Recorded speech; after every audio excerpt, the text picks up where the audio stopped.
हाँ बच्चों, ऑडियो और वीडियो क्लियर है। ऑडियो और वीडियो क्लियर है।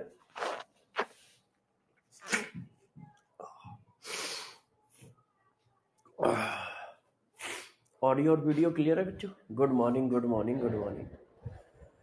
हाँ बेटा, हाँ बेटा ठीक हूँ, पहले से सही हूँ यार।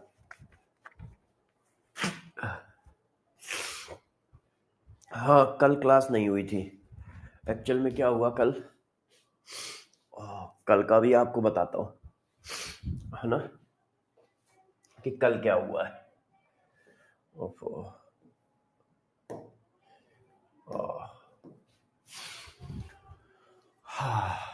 क्या हुआ है, परसों रात में मेरी तबीयत खराब हो गई।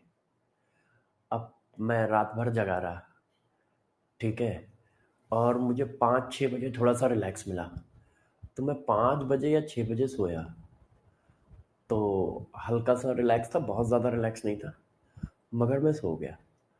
अब जब मैं उठा तो सीधा 9:30 बज रहे थे। अब क्या हुआ कि भाई, यदि आप पहले से मैसेज डाल दो तो क्लास कैंसिल हो जाती है। अब मैंने पहले से मैसेज इसलिए नहीं डाला क्योंकि मुझे लगा कि अब तबीयत में थोड़ा सा रिलैक्स है तो शायद मैं 8 बजे क्लास ले लूँगा, क्यों कैंसिल करूँ, थोड़ा सा मैनेज कर लूँगा तबीयत को। अब वो मुझे तो लगा, मगर मुझे लगा, समझ में नहीं आया, वो कमज़ोरी बहुत ज़्यादा हो गई थी, तो जिसकी वजह से नींद ही नहीं खुली मेरी। और फिर मैं उठा, तो जब मैं उठा तो मेरी तबीयत मतलब अच्छी नहीं लग रही थी, तो मैं फिर लेट गया। फिर मैं उठा वही 11 बजे के आसपास। हाँ, मगर अब थोड़ी ठीक है। अब थोड़ी ठीक है। हाँ, नहीं बेटा, क्लास पढ़ाने में देखो दिक्कत नहीं होती है, बस जैसे एनर्जी हो और वैसा ना हो कि बहुत पेट दर्द हो रहा हो, बहुत फीवर हो, थोड़ा बहुत होता है तो चल जाता है। क्योंकि क्लास पढ़ाने में जैसे देखो अभी शुरू करूंगा, अभी मेरी एनर्जी बहुत डाउन है ना, पता नहीं अजीब सा फील हो रहा है, मगर जैसे जैसे मैं पढ़ाता जाऊंगा ना वैसे वैसे सही होता जाऊंगा। क्लास पढ़ाने से तो और मेरी एनर्जी आ जाती है, मेरी तबीयत ठीक हो जाती है। हाँ नहीं, मैं ठीक हूँ बेटा, परेशान ना हो आप लोग। अच्छा, चलो अब डिस्कस कर लेते हैं, है ना। तो आपको टेस्ट का सिलेबस बता देता हूं कि इस हफ्ते जो टेस्ट आएगा उसका सिलेबस क्या होगा, ठीक है बच्चों, और फिर क्लास करते हैं। टेस्ट का सिलेबस, टेस्ट का सिलेबस, टेस्ट के सिलेबस में जो है वो कंप्लीट इलेक्ट्रोकेमिस्ट्री है, कंप्लीट इलेक्ट्रोकेमिस्ट्री है,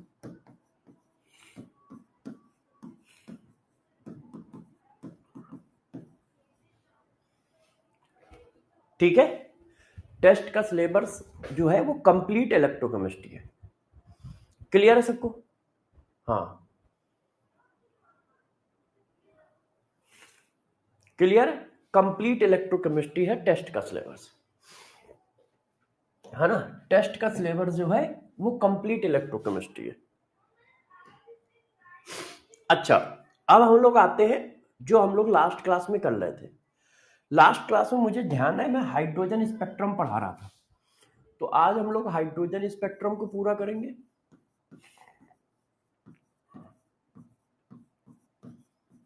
और हाइड्रोजन स्पेक्ट्रम के बाद हम लोग बोहर थ्योरी करेंगे, बोहर थ्योरी करेंगे, ठीक है ना। हाइड्रोजन स्पेक्ट्रम और बोहर थ्योरी कहां तक कर लिया था हम लोगों ने, उसके लिए हम लोग ले चलते हैं वहां पे।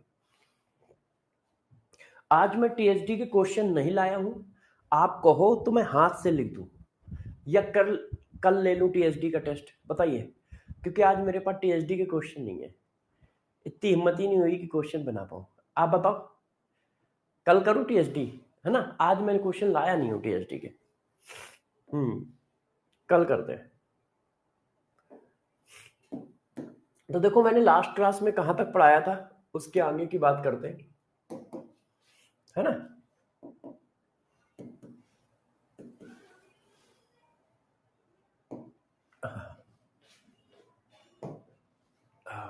ओके, ठीक है, अब रेडी हो जाओ सब लोग।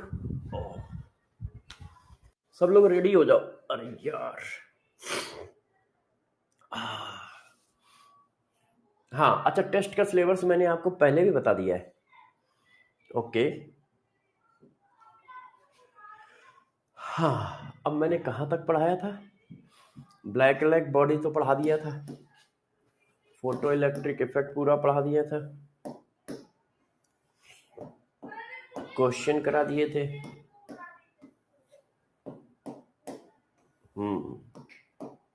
हाइड्रोजन स्पेक्ट्रम, ये आया हाइड्रोजन स्पेक्ट्रम। अब देखो हाइड्रोजन स्पेक्ट्रम करा रहा था, तो सब लोग रेडी हो जाओ, है ना? अभी स्टार्ट करते हैं। हाँ रेडी हो जाओ बच्चों, स्टार्ट करते हैं।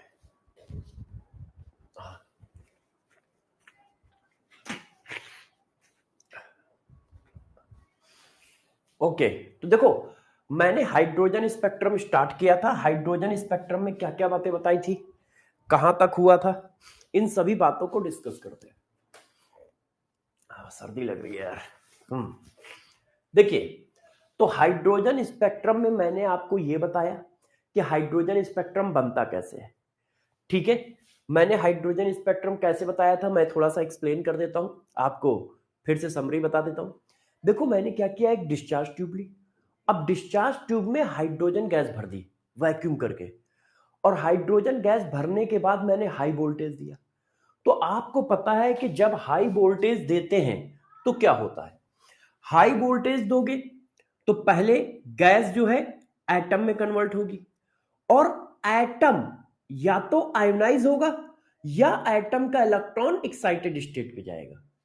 जब आप हाई वोल्टेज दोगे तो क्या होगा, गैस के बीच के बॉन्ड ब्रेक होंगे, बॉन्ड ब्रेक हो गए तो वो एटम में कन्वर्ट हो गया। अब एटम में कन्वर्ट होने के बाद दो पॉसिबिलिटी है, यदि उसको बहुत ज्यादा एनर्जी मिल गई तो वो क्या करेगा, इलेक्ट्रॉन को आयोनाइज कर देगा, और यदि इलेक्ट्रॉन को आयोनाइज कर रहा है तो ये हमारा हाइड्रोजन स्पेक्ट्रम नहीं बनाएगा। यदि मान लो वो इलेक्ट्रॉन को आयोनाइज नहीं कर रहा है, इलेक्ट्रॉन को सिर्फ एक्साइट कर रहा है, एक्साइट करने का मतलब लोअर एनर्जी में उसको फोटोन की एनर्जी मिली और वो एनर्जी पाकर अपर एनर्जी लेवल पे चला गया, मगर उसको इतनी एनर्जी नहीं मिली कि उसकी अट्रैक्शन फोर्स की बाउंड्री से बाहर जा पाए। वो उसकी अट्रैक्शन फोर्स की बाउंड्री पे ही है, बस एनर्जी मिलने की वजह से वो अपर एनर्जी लेवल पे चला गया, मतलब न्यूक्लियस से दूर चला गया। अब वो वापस जब उसी ग्राउंड स्टेट पे आएगा, जिस ऑर्बिट में इलेक्ट्रॉन चक्कर लगाता है उस ऑर्बिट को ग्राउंड स्टेट कहते हैं। तो जब वो अपने वापस ग्राउंड स्टेट पे आएगा तो एनर्जी रिलीज करेगा। अब जब वो एनर्जी रिलीज करता है तो उसी एनर्जी की वेवलेंथ का हम चार्ट बना देते हैं, उसी एनर्जी की वेवलेंथ का हम चार्ट बना देते हैं। हाँ, लोअर से अपर में जाएगा, अपर से जब वो नीचे लोअर में आएगा तब वो एनर्जी रिलीज करेगा, और उसी एनर्जी की वेवलेंथ का हम क्या कर देते हैं, वेवलेंथ का ग्राफ बना देते हैं। इसी ग्राफिकल रिप्रेजेंटेशन को हाइड्रोजन स्पेक्ट्रम कहते हैं। तो यदि मान लो खरबों एटम ऐसे हैं जिनका ग्राउंड स्टेट 1 है, मतलब वो फर्स्ट ऑर्बिट पे रिवॉल्विंग कर रहे थे, तो जिस ऑर्बिट पे रिवॉल्विंग कर रहे थे वापस उसी ऑर्बिट पे इलेक्ट्रॉन आता है, जिस ऑर्बिट पे इलेक्ट्रॉन रिवॉल्विंग करता है वापस उसी ऑर्बिट पे आता है। तो मान लो फर्स्ट पे रिवॉल्विंग कर रहे थे तो वो गए, अब फर्स्ट का एक्साइटेड स्टेट कौन कौन बनेगा, भाई फर्स्ट पे रिवॉल्विंग कर रहे हैं तो उसके एक्साइटेड स्टेट कौन बनेंगे, 2 3 4 5 6 7 8 9 10 इंफिनिटी। तो वो वहां पे गया वापस आया। अब सबके पास सेम एनर्जी का तो फोटोन टकराएगा नहीं, किसी को ज्यादा एनर्जी का टकराया, किसी को कम एनर्जी का टकराया, तो जितनी एनर्जी का टकराया है उसी हिसाब से वो एक्साइटेड स्टेट पे जाएगा, और जब वापस आएगा तो एनर्जी रिलीज करेगा, उस एनर्जी का वेवलेंथ है ये देखो। तो इसको कहा गया लाइमैन सीरीज, और ये मिलता है अल्ट्रावायलेट रीजन में। इसी तरह से बहुत सारे एटम होंगे जिनका ग्राउंड स्टेट सेकेंड ऑर्बिट होगा, तो वो सेकेंड ऑर्बिट पे रिवॉल्विंग कर रहे थे, उन सबको एनर्जी मिली, अपर एनर्जी लेवल पे गए, फिर वो वापस आए, तो वो सब वापस आए तो यहां पे, तो इसको बोलते हैं बामर सीरीज, और ये मिलती है विजुअल रीजन में। ये कहां मिलती है? विजुअल रीजन में। ये देखो विजुअल रीजन। इसी तरह बहुत सारे इलेक्ट्रॉन थर्ड ऑर्बिट पर रिवॉल्विंग कर रहे थे, वो ऊपर गए, वो नीचे आए, तो पाश्चन सीरीज इंफ्रारेड रीजन में मिलती है। इसी तरह से ब्रैकेट सीरीज इंफ्रारेड रीजन में मिलती है, फुंड सीरीज इंफ्रारेड रीजन में मिलती है। ठीक है। अब किसी ने पूछा कि ठीक है सर, आपका ये चार्ट हमें दिख गया और तैयार हो गया, क्या आप ये बता पाओगे कि जब इलेक्ट्रॉन ऊपर से नीचे आ रहा है तो वो एनर्जी रिलीज कर रहा है, किसके टर्म में एनर्जी रिलीज कर रहा है? फोटोन के टर्म में। तो जब फोटोन के टर्म में एनर्जी रिलीज कर रहा है तो उसकी वेवलेंथ का ग्राफ आपने बना दिया, वो कितनी वेवलेंथ का फोटोन रिलीज करेगा या उसकी एनर्जी कितनी है, क्या ये आप बता पाओगे कि उसकी एनर्जी कितनी है और वो कितनी वेवलेंथ का फोटोन रिलीज करेगा? तो अब जरा देखो, उसका कैलकुलेशन करते हैं। यहां तक मैंने पढ़ा दिया था, अब हम लोग उसका कैलकुलेशन करते हैं। तो उसका कैलकुलेशन कैसे करते हैं? देखो, ये देखो, तो देखो जरा बच्चों, अब हम लोग करेंगे क्या? देखिए, energy and wavelength of wavelength of wavelength of release photon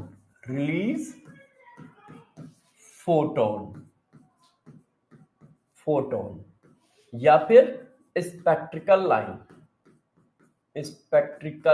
line, जो ये लाइन बनाई है आपने। अब देखो ये कैसे आता है, इसके बारे में मैं आपको समझाता हूं, गौर से देखिए।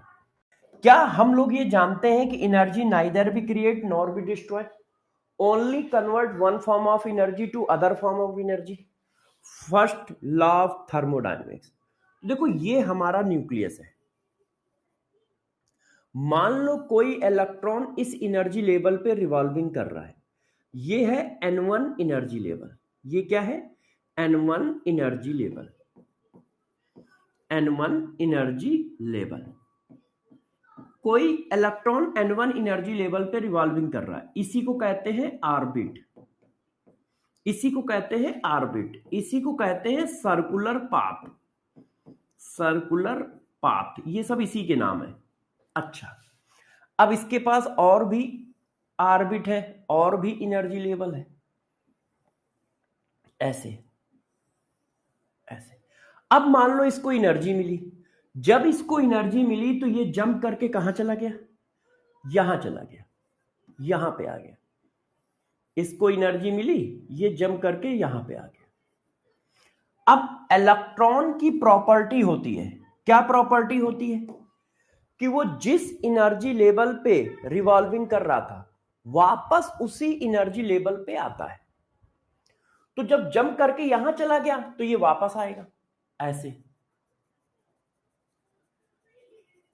ऐसे ऐसे वापस आएगा। अब जब वापस आएगा तो ये क्या करेगा?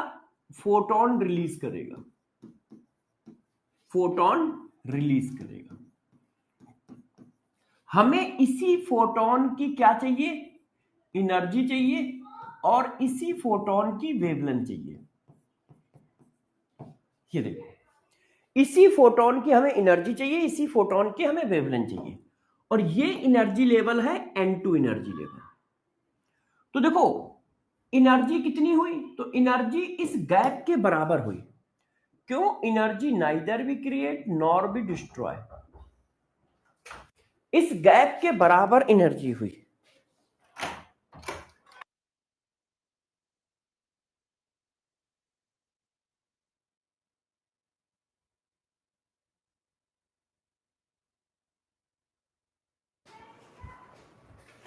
बात समझ पाए? आज स्कूल की छुट्टी है ना, तो बताने आया अक्टूबर में काफी छुट्टी है। हमने कहा यार तुम यार, ये भी तो देखो क्लास के अंदर है, तुम तो अपनी खुशी जाहिर करने के लिए खटखट खटखट। आज इसीलिए मैं दरवाजा बंद करके पढ़ा रहा हूँ, क्योंकि मुझे पता है आज छुट्टी है। वो कभी भी रेलगाड़ी की तरह घुस जाएंगे बिना सोचे समझे।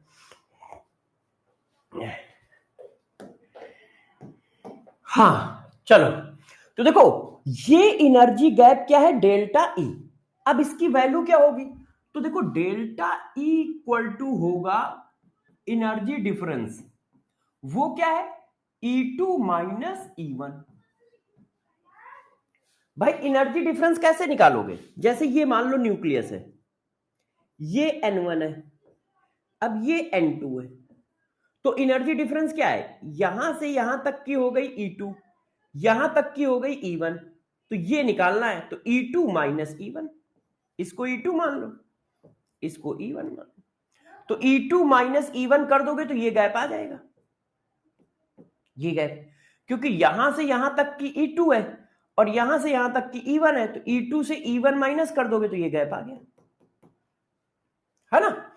अब आएगी कितनी, तो जरा बताना, आपने क्या बोला है, आपने क्या बोला है। अब देखो यहां पर एक फार्मूला मैं लिखने जा रहा हूं, ये मैं बोहर थ्योरी में पढ़ाऊंगा, तो ये फार्मूला कहां से आया कैसे आया उसकी टेंशन अभी मत लेना, है ना, ये मैं बोहर थ्योरी में पढ़ाऊंगा।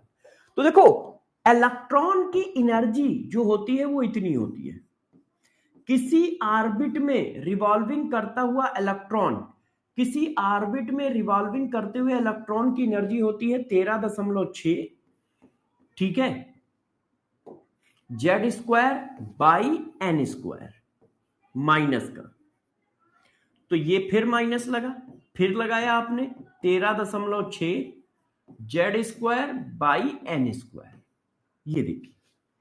अब इसको आप सिंक्रोनाइज कर लो, तो जब आप सिंक्रोनाइज कर लोगे तो 13.6 इंटू जेड स्क्वायर कॉमन हो गया, अब ये क्या आ गया, अच्छा इसको N2 बोल दो, इसको N1 बोल दो, तो ये N1 square minus N2 square आ गया, क्यों, माइनस माइनस प्लस हो गया। तो ये देखो, तो फोटोन कितनी एनर्जी रिलीज करेगा, फोटोन एनर्जी रिलीज करेगा इस गैप के बराबर। क्या सभी बच्चे इस बात से सहमत हैं कि यदि मैं फोटोन का पूछूं कि फोटोन कितनी एनर्जी रिलीज करेगा, तो फोटोन एनर्जी रिलीज करेगा इस गैप के बराबर। हमें ये प्रूवमेंट नहीं करना है, हमें ये प्रूवमेंट नहीं करना है, हमें सिर्फ फार्मूला ध्यान रखना है। तो बताओ यदि मैं बोलता हूं कि N2 से कोई फोटोन गिरता है, N1 एनर्जी लेवल पे आता है, तो कितनी एनर्जी रिलीज करेगा, इतनी एनर्जी रिलीज करेगा, इतनी एनर्जी रिलीज करेगा। Delta E equal to 13.6 into Z square into 1/N1 square minus 1/N2 square electron volt. मैं आपको लिख के देता हूं अच्छे से, तो कितनी एनर्जी रिलीज कर रहा है, इतनी एनर्जी रिलीज कर रहा है, इतनी 13.6 into Z square 1/N1 square minus 1/N2 square, और यूनिट क्या है, electron volt per atom. Unit का ध्यान रखें, इलेक्ट्रॉन वोल्ट पर एटम। एक इलेक्ट्रॉन वोल्ट इक्वल टू होता है 1.6 इंटू 10 रेज़्ड की पावर माइनस 19 जूल। ये देखो ऐसे, यदि आपको जूल में चाहिए तो इसमें इतने का मल्टीप्लाई कर दो, मतलब इतनी एनर्जी है। वेयर कौन कौन क्या क्या है मैं लिख भी देता हूं, जैसे आपको दिक्कत ना है। जेड क्या है, atomic number of species, atomic number of species, species का एटॉमिक नंबर। अच्छा N1 क्या है, lower energy level, lower energy level. N2 क्या है, अपर एनर्जी लेवल, N2 है अपर एनर्जी लेवल।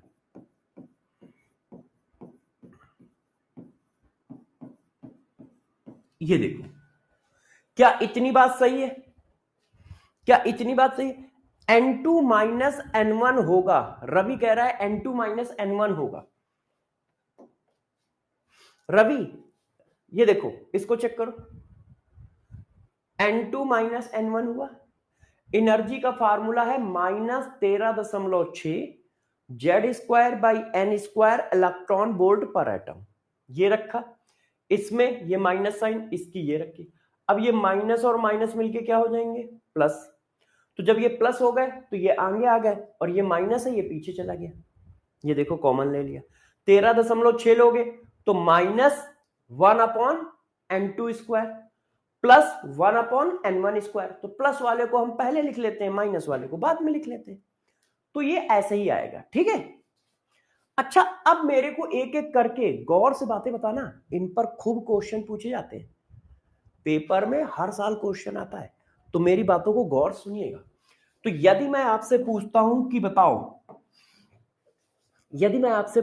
बताओ एक इलेक्ट्रॉन थर्ड एनर्जी लेवल पे रिवॉल्विंग कर रहा था, और थर्ड एनर्जी लेवल पे रिवॉल्विंग करता हुआ इलेक्ट्रॉन फर्स्ट एनर्जी लेवल पे आता है, तो वो कितनी एनर्जी का फोटोन रिलीज करेगा। मैंने आपको एक क्वेश्चन बनाया और मैंने पूछा, देखो इस पर कैसे कैसे क्वेश्चन पूछे जा सकते हैं, ठीक है। Calculate total energy of release photon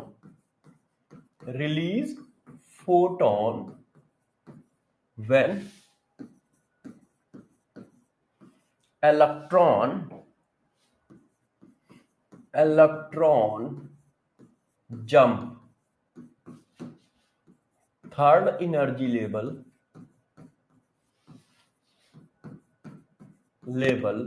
to ground energy level।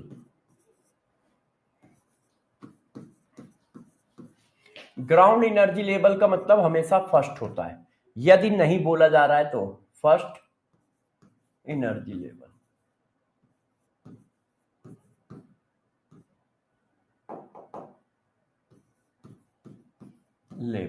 ये देखो, अब मैंने आपको वैल्यू लिख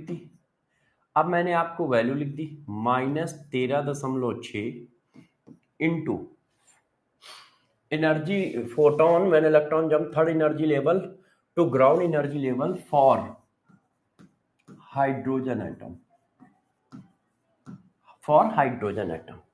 तो -13.6, ठीक है, 8/9 electron volt per atom. B plus 13.6 8/9 electron volt per atom. C plus 13.6 2/3 electron volt per atom. D none of this. अब बताओ, अब आप फार्मूला थोड़ी प्रूफ करने बैठोगे, आप डायरेक्ट फार्मूला यूज करोगे कि जब कोई इलेक्ट्रॉन जंप करता है तो कितनी एनर्जी रिलीज करता है, 13.6 Z² 1/N1² minus 1/N2²। Z की वैल्यू हाइड्रोजन एटम के लिए जेड कितना होता है 1, N1 की वैल्यू N1², N2 की वैल्यू 3 का स्क्वायर।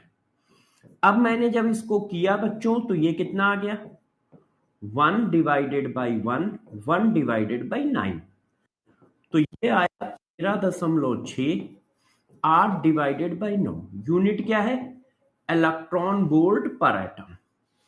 एनर्जी की यूनिट क्या है, इलेक्ट्रॉन वोल्ट पर एटम। अब देखो एनर्जी की वैल्यू पॉजिटिव आ रही है, ऊपर से नीचे गिर रहा है तो एनर्जी रिलीज करेगा।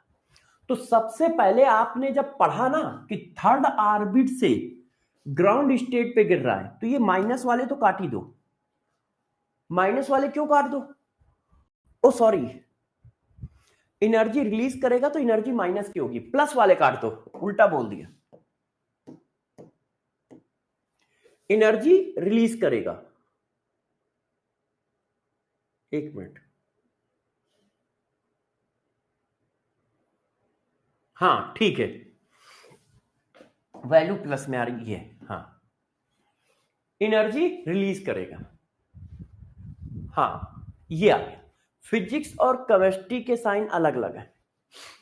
तो कितनी एनर्जी का फोटोन आया? इतनी एनर्जी का फोटोन नीचे गिरेगा। कितनी एनर्जी का फोटोन गिरेगा? इतनी एनर्जी का फोटोन गिरेगा। इसका मैं डाटा अलग कर देता हूं, 1 मिनट रुक जाओ, 1 मिनट रुक जाओ। कितनी एनर्जी का फोटोन गिरेगा? इतनी एनर्जी का फोटोन गिरेगा, ऐसे। तो 13.6 into 8 divided by 9 electron volt per atom. अच्छा अब देखो, नहीं बेटा वो सही लगा है। अब आप लोग गौर से देखो, अब आपको परेशान किया जा सकता है। बच्चों ने कहा कैसे परेशान किया जा सकता है? इसी क्वेश्चन को टफ किया जा सकता है। अरे भैया खुशी, मेहंदी हसन, जितने भी लोग हो सब कुछ सही लिखा है, ठीक है, बिल्कुल वही रखो जो मैंने पढ़ाया है, उसमें जरा सा भी चेंज ना करो, ठीक है। इसी तरह से आपको लिखना है। फिजिक्स और केमिस्ट्री में साइन कन्वेंशन अपोजिट है, जैसे थर्मोडायनेमिक्स में था। तो हो सकता है फिजिक्स में माइनस आता हो, ठीक है, मगर केमिस्ट्री में यही रहता है। और वैसे मुझे पता है कि माइनस प्लस नहीं आएगा, यही रहेगा। तो आप ध्यान रखना 1/n1 माइनस 1/n2 ही लिखोगे, ठीक है। अच्छा अब गौर समझो, मान लो इस क्वेश्चन को थोड़ा और टफ करना है, तो मैंने क्या कर दिया, मैंने फोटोन की एनर्जी नहीं पूछी, फोटोन की वेवलेंथ पूछी। Calculate wavelength of release photon when electron jump third energy level to ground energy level for hydrogen atom। Electron जब थर्ड से 1 पे जंप करेगा तो उससे रिलीज होने वाले फोटोन की वेवलेंथ बताओ।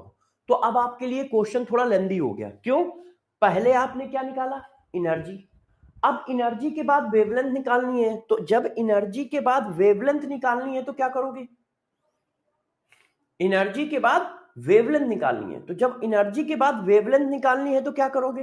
तो गौर से देखो, जब आपको एनर्जी के बाद वेवलेंथ निकालनी है तो इस फार्मूले को आप ऐसे करोगे। देखो जो मैंने आपको फार्मूला पढ़ाया है, तो फोटोन की एनर्जी होती है क्या? एच न्यू, और एच न्यू का मतलब Sc/λ। तो जब आपके पास एनर्जी आ गई तो आप वेवलेंथ इस फार्मूले से निकाल सकते हो, इस फार्मूले से निकाल सकते हो। किसी ने कहा डायरेक्ट फार्मूला बता दो, तो देखो डायरेक्ट फार्मूला कैसे आएगा, डेल्टा ई की वैल्यू यहां डाल दो, डेल्टा ई की वैल्यू यहां डाल दो। तो जब तुम डेल्टा ई की वैल्यू यहां डाल दोगे तो ये फार्मूला ऐसे हो जाएगा। जब तुम डेल्टा ई की वैल्यू यहां डाल दोगे तो ये फार्मूला ऐसे हो जाएगा। सब लोग ध्यान दीजिए, ऐसे हो जाएगा। अब यदि फ्रीक्वेंसी पूछ रहा है और वेवलेंथ पूछ रहा है तो देखो क्या है, 1/λ इक्वल टू, ये सब इसके नीचे आ गया। देखो ये सब क्या आ गया, इसके नीचे आ गया। ये आ गया 1/n1 square minus 1/n2 square, ऐसे। अब गौर से समझो, अब ये सारी चीज क्या है, कांस्टेंट है।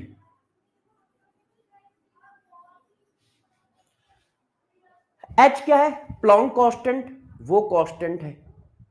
एच क्या है, प्लॉन्क कांस्टेंट, वो कांस्टेंट है। सी क्या है, स्पीड ऑफ लाइट, वो कांस्टेंट है। और 13.6 कांस्टेंट है।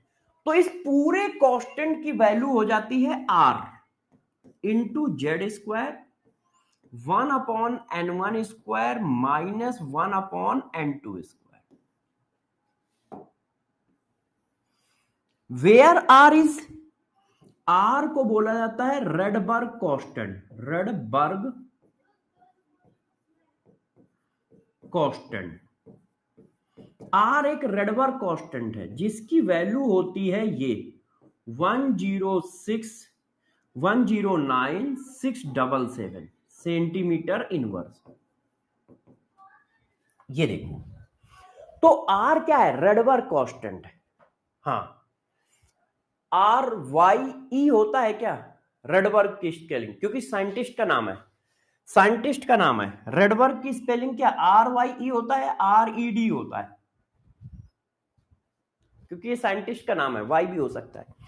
तो देखो यदि वो पूछ रहा है लैम्डा बताओ, हाँ 106977, हाँ हाँ अच्छा लिखा अलग है बोला अलग है,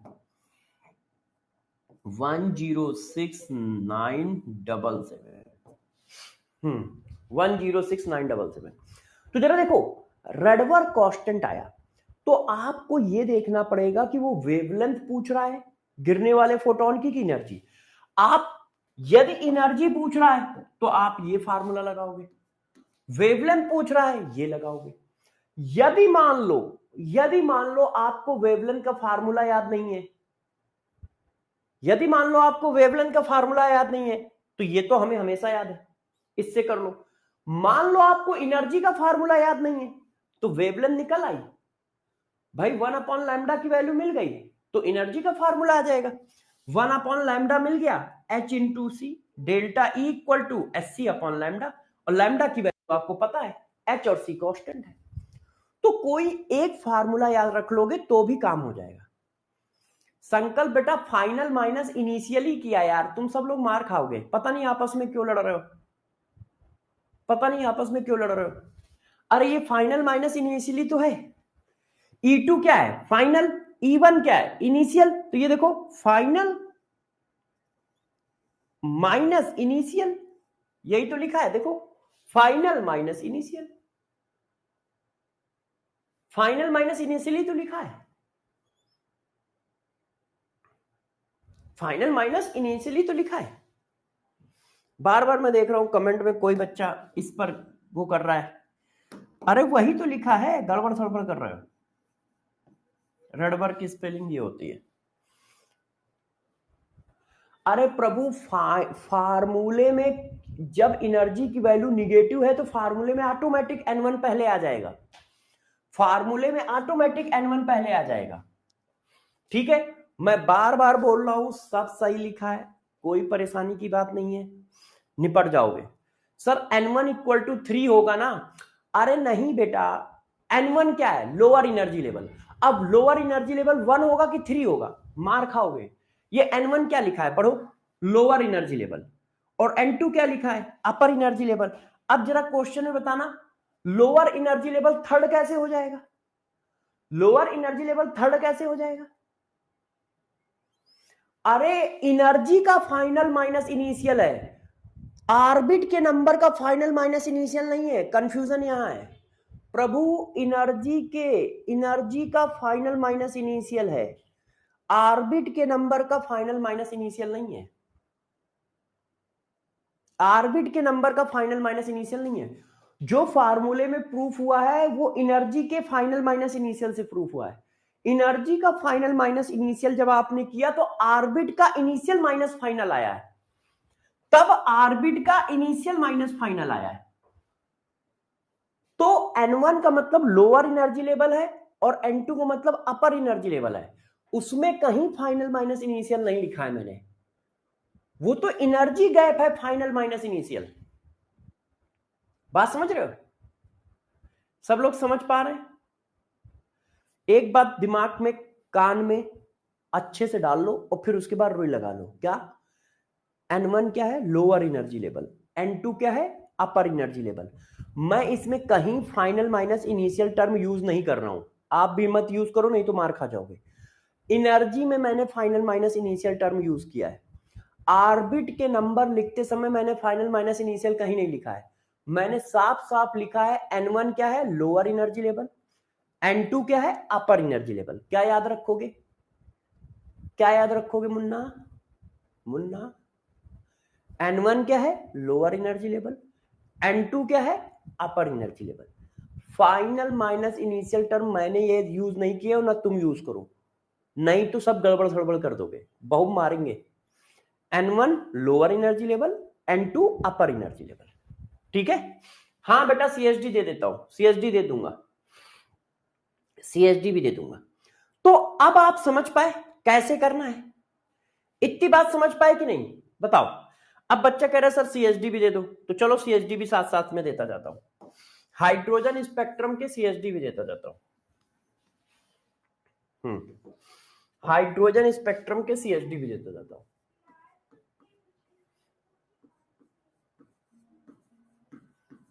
हाइड्रोजन स्पेक्ट्रम के CHD भी देता जाता हूं। देखो, जो हम हाइड्रोजन स्पेक्ट्रम पढ़ रहे हैं वो एक लाइन स्पेक्ट्रम है। उसको क्या बोलते हैं बच्चों? लाइन स्पेक्ट्रम बोलते हैं। आप देखो लाइन ही तो आई है, इसलिए इसको बोला जाता है लाइन स्पेक्ट्रम। ठीक है। दूसरा, ये जो स्पेक्ट्रम बना है ये सिंगल इलेक्ट्रॉन स्पीसीज के लिए वैलिड है। सिंगल इलेक्ट्रॉन स्पीसीज मतलब जो ये फार्मूले निकाल रहे हो, जो ये थ्योरी बता रहे हो, जो तुम फार्मूले निकाल रहे हो, जो थ्योरी बता रहे हो, सिर्फ ऐसे स्पीसीज के लिए वैलिड है जिनके पास एक इलेक्ट्रॉन है। मतलब जैसे हाइड्रोजन, हीलियम आयन, बेरिलियम, ऐसे। हीलियम के लिए वैलिड नहीं है क्योंकि हीलियम में 2 इलेक्ट्रॉन होते हैं। हीलियम आयन के लिए वैलिड है, हीलियम 1 पॉजिटिव के लिए वैलिड है। बेरिलियम के लिए वैलिड नहीं है, बेरिलियम में 4 इलेक्ट्रॉन होते हैं, बेरिलियम 3 पॉजिटिव के लिए वैलिड है। लिथियम के लिए वैलिड नहीं है, लिथियम 2 पॉजिटिव के लिए वैलिड है। मतलब ऐसी स्पीसीज के लिए वैलिड है जिनमें एक इलेक्ट्रॉन हो। अच्छा, अब जब इलेक्ट्रॉन जंप करेगा तो कितनी एनर्जी निकालेगा? तो जंप करने वाला इलेक्ट्रॉन इतनी एनर्जी गेन करेगा या रिलीज करेगा? कितनी? 13.6 Z square 1/n1 square minus 1/n2 square. ऐसे 13.6 into Z square 1/n1 square minus 1/n2 square. इतनी एनर्जी का फोटोन निकालेगा। ये क्या है? इतनी एनर्जी का फोटोन निकालेगा। Energy of photon, energy of photon, इतनी एनर्जी का फोटोन निकालेगा। अब गौर से देखो, केस 2 है, केस 2 है। जब हम अपर एनर्जी लेवल से लोअर पे आएंगे, अपर एनर्जी लेवल से लोअर एनर्जी लेवल पे आएंगे तो क्या होगा? एनर्जी तो नाइदर भी क्रिएट नॉर भी डिस्ट्रॉय है। तो जब आप अपर एनर्जी लेवल से लोअर एनर्जी लेवल पे आओगे तो फोटोन रिलीज होगा। तो फोटोन क्या होगा? रिलीज। फोटोन रिलीज होगा, फोटोन रिलीज होगा। और जब आप लोअर से अपर पे जाओगे, मान लो क्वेश्चन ऐसे आता है कि ए फर्स्ट ऑर्बिट पे इलेक्ट्रॉन रिवॉल्विंग कर रहा था, उसको इतनी वेवलेंथ का फोटोन मिला और वो अपर एनर्जी लेवल पे चला गया। तो बताओ किस अपर एनर्जी लेवल पे चला गया? या कहीं ऐसा बोला जा रहा है कि एक इलेक्ट्रॉन सेकंड एनर्जी लेवल पे रिवॉल्विंग कर रहा था और उसने फोटोन गेन किया जिससे वो थर्ड एनर्जी लेवल पे चला गया। तो बताओ कितनी एनर्जी का फोटोन गेन किया? तो देखो एनर्जी क्या है? गैप है। अब आप ऊपर से नीचे तक का गैप लो या नीचे से ऊपर तक का गैप लो, गैप तो सेम ही होगा, बस डायरेक्शन अलग अलग है मगर गैप तो सेम ही है। तो इसीलिए यदि आप लोअर एनर्जी लेवल से अपर एनर्जी लेवल पे जाते हो, लोअर एनर्जी लेवल से अपर एनर्जी लेवल पे जाते हो, अपर एनर्जी लेवल, तो भी इतनी ही एनर्जी आएगी, बस डायरेक्शन अलग है। अब क्या होगा? फोटोन एब्जॉर्ब होगा, रिलीज नहीं होगा, फोटोन एब्जॉर्ब होगा। अब जब फोटोन एब्जॉर्ब होता है तो इलेक्ट्रॉन को एनर्जी मिलती है। फोटोन एब्जॉर्ब हो रहा है तो इलेक्ट्रॉन को एनर्जी मिल रही है। फोटोन एब्जॉर्ब हो रहा है तो इलेक्ट्रॉन को एनर्जी मिल रही है ना? फोटोन एब्जॉर्ब हो रहा है तो इलेक्ट्रॉन को एनर्जी मिल रही है। वो कह रहे हैं कितनी एनर्जी का फोटोन एब्जॉर्ब हुआ, तो एनर्जी का साइन हम पॉजिटिव लगाएंगे। एनर्जी का साइन हम कैसा लगाएंगे? पॉजिटिव। अब फोटोन रिलीज हो रहा है तो इलेक्ट्रॉन से एनर्जी निकल रही है, तो हम साइन कैसा लगाएंगे? निगेटिव। तो हम साइन कैसा लगाएंगे? निगेटिव। साइन हम कहां लगाएंगे? बाद में। ये देखो, ये देखो, ये जो फार्मूला है ये सिर्फ एनर्जी गैप का फार्मूला है। ये जो फार्मूला है किस चीज का फार्मूला है? ये जो फार्मूला है सिर्फ एनर्जी गैप का फार्मूला है। फार्मूला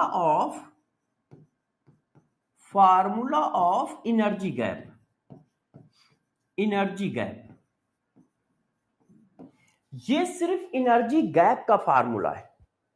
ये किस चीज का फार्मूला है? एनर्जी गैप का फार्मूला है।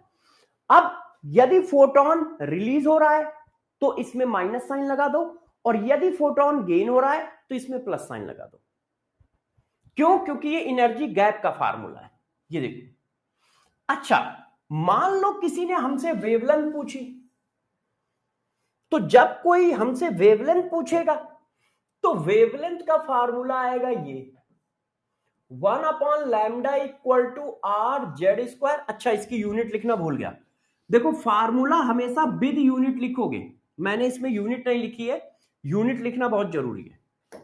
आप लोग यूनिट लिख लो इसकी, मैं इसको रफ करता हूं, क्योंकि बिना यूनिट फार्मूला मत लिखना। इलेक्ट्रॉन वोल्ट पर एटम, पर एटम। और ये क्या है? Formula of energy gap. Formula of energy gap. इस पर कैसे क्वेश्चन आएंगे अभी मैं समझाऊंगा अभी, ठीक है? बिल्कुल परेशान मत होइएगा। 1/λ equal to R Z square 1/n1 square minus 1/n2 square. ये फार्मूला आ गया। लैम्डा क्या है? Wavelength of photon. अब ये फोटोन एब्जॉर्ब भी हो सकता है, रिलीज भी हो सकता है। यदि इलेक्ट्रॉन ऊपर से नीचे आया है तो ये फोटोन रिलीज हुआ है, तो वेवलेंथ रिलीज हुई है। यदि इलेक्ट्रॉन नीचे से ऊपर गया है तो इसका मतलब फोटोन एब्जॉर्ब हुआ है, तो वेवलेंथ एब्जॉर्ब हुई है।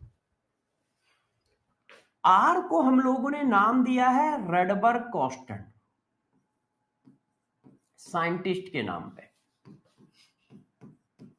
जिसकी वैल्यू होती है 106,977 सेंटीमीटर इनवर्स। जेड क्या है? जेड है atomic number of species. Atomic number of species.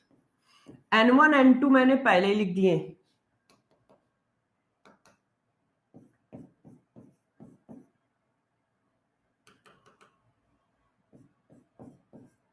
Species N1 N2 मैंने पहले ही लिख दिए। अब किस पे कैसे कैसे क्वेश्चन आ सकते हैं मैं बताता हूं। अच्छा, ये बताओ, क्या हम सबको पता है, गौर सुनना, क्या हम सबको पता है कि फोटोन की एनर्जी का फार्मूला ये होता है एच न्यू और Sc/λ? यस। तो जरा देखो, गौर से मेरी बात सुनिएगा, सब लोग गौर से मेरी बात सुनेंगे। तो फोटोन की एनर्जी डायरेक्टली प्रोपोर्शनल है इस गैप के। चेक करो, फोटोन की एनर्जी डायरेक्टली प्रोपोर्शनल है इस गैप के। ये वैल्यू क्या है? कांस्टेंट। ये वैल्यू क्या है? कांस्टेंट। भाई मान लो हम सेम एटम की बात कर रहे हैं, यदि हम सेम एटम में बात कर रहे हैं तो जेड कांस्टेंट है, और 13.6 तो वैसे भी कांस्टेंट है।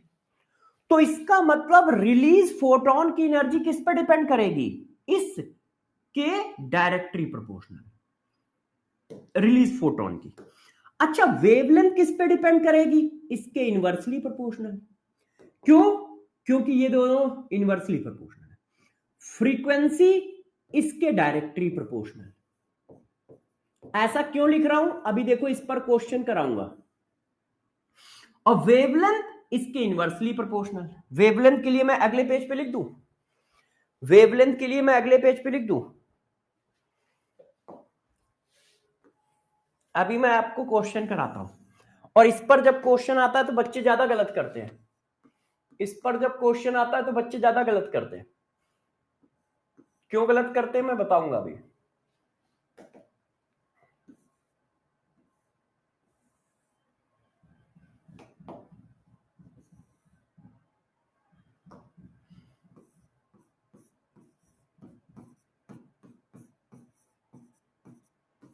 ये देखो इधर देखिए आके, ये देखिए delta E equal to H nu equal to S C upon lambda, delta E equal to H nu equal to S C upon lambda. यदि सेम एटम की बात की जा रही है तो डेल्टा ई डायरेक्टली प्रोपोर्शनल होगा इस गैप के। ये क्या है, सेम एटम। जब सेम एटम की बात की जाए, क्यों, क्योंकि जेड हटा दिया आपने, जेड हटा दिया है। ये देखो अब इस पर क्वेश्चन कैसे आएंगे, मैं अभी कराता हूं, आप लोग नोट कर लें। मैं अभी करा रहा हूं, आप लोग नोट कर लो, जल्दी नोट करो, मैं पानी की बोतल मंगा लेता हूं।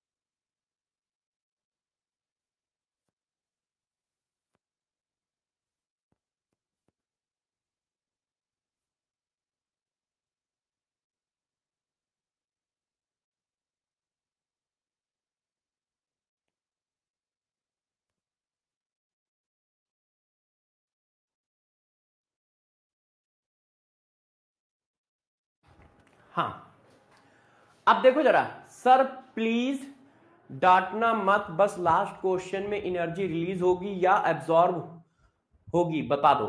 गरिमा लास्ट क्वेश्चन कौन सा है, calculate energy, calculate energy of release photon. Energy release होगी बेटा, एनर्जी रिलीज होगी। फोटोन नीचे ऊपर से नीचे आएगा तो एनर्जी रिलीज होगी, फोटोन रिलीज होगा। नीचे से ऊपर जाएगा तो फोटोन गेन होगा, ठीक है, फोटोन गेन होगा। इस क्वेश्चन के ऑप्शन मैंने थोड़े गड़बड़ बना दिए हैं, प्लस हटा दो, अभी प्लस हटा दो, सिर्फ गैप की अभी बात कर लो, नहीं तो फिर प्लस के साथ साथ माइनस भी लगाना पड़ेगा। हाँ बिल्कुल सही है, इसीलिए मैंने प्लस हटा दिया। अच्छा इस पर क्वेश्चन कैसा आ सकता है, मैं क्वेश्चन आपको कराता हूं तो थोड़ा सा आप लोगों को आइडिया लगेगा। जैसे ये क्वेश्चन बहुत शानदार है, देखें जरा, transition associated largest change in energy for hydrogen atom, yes.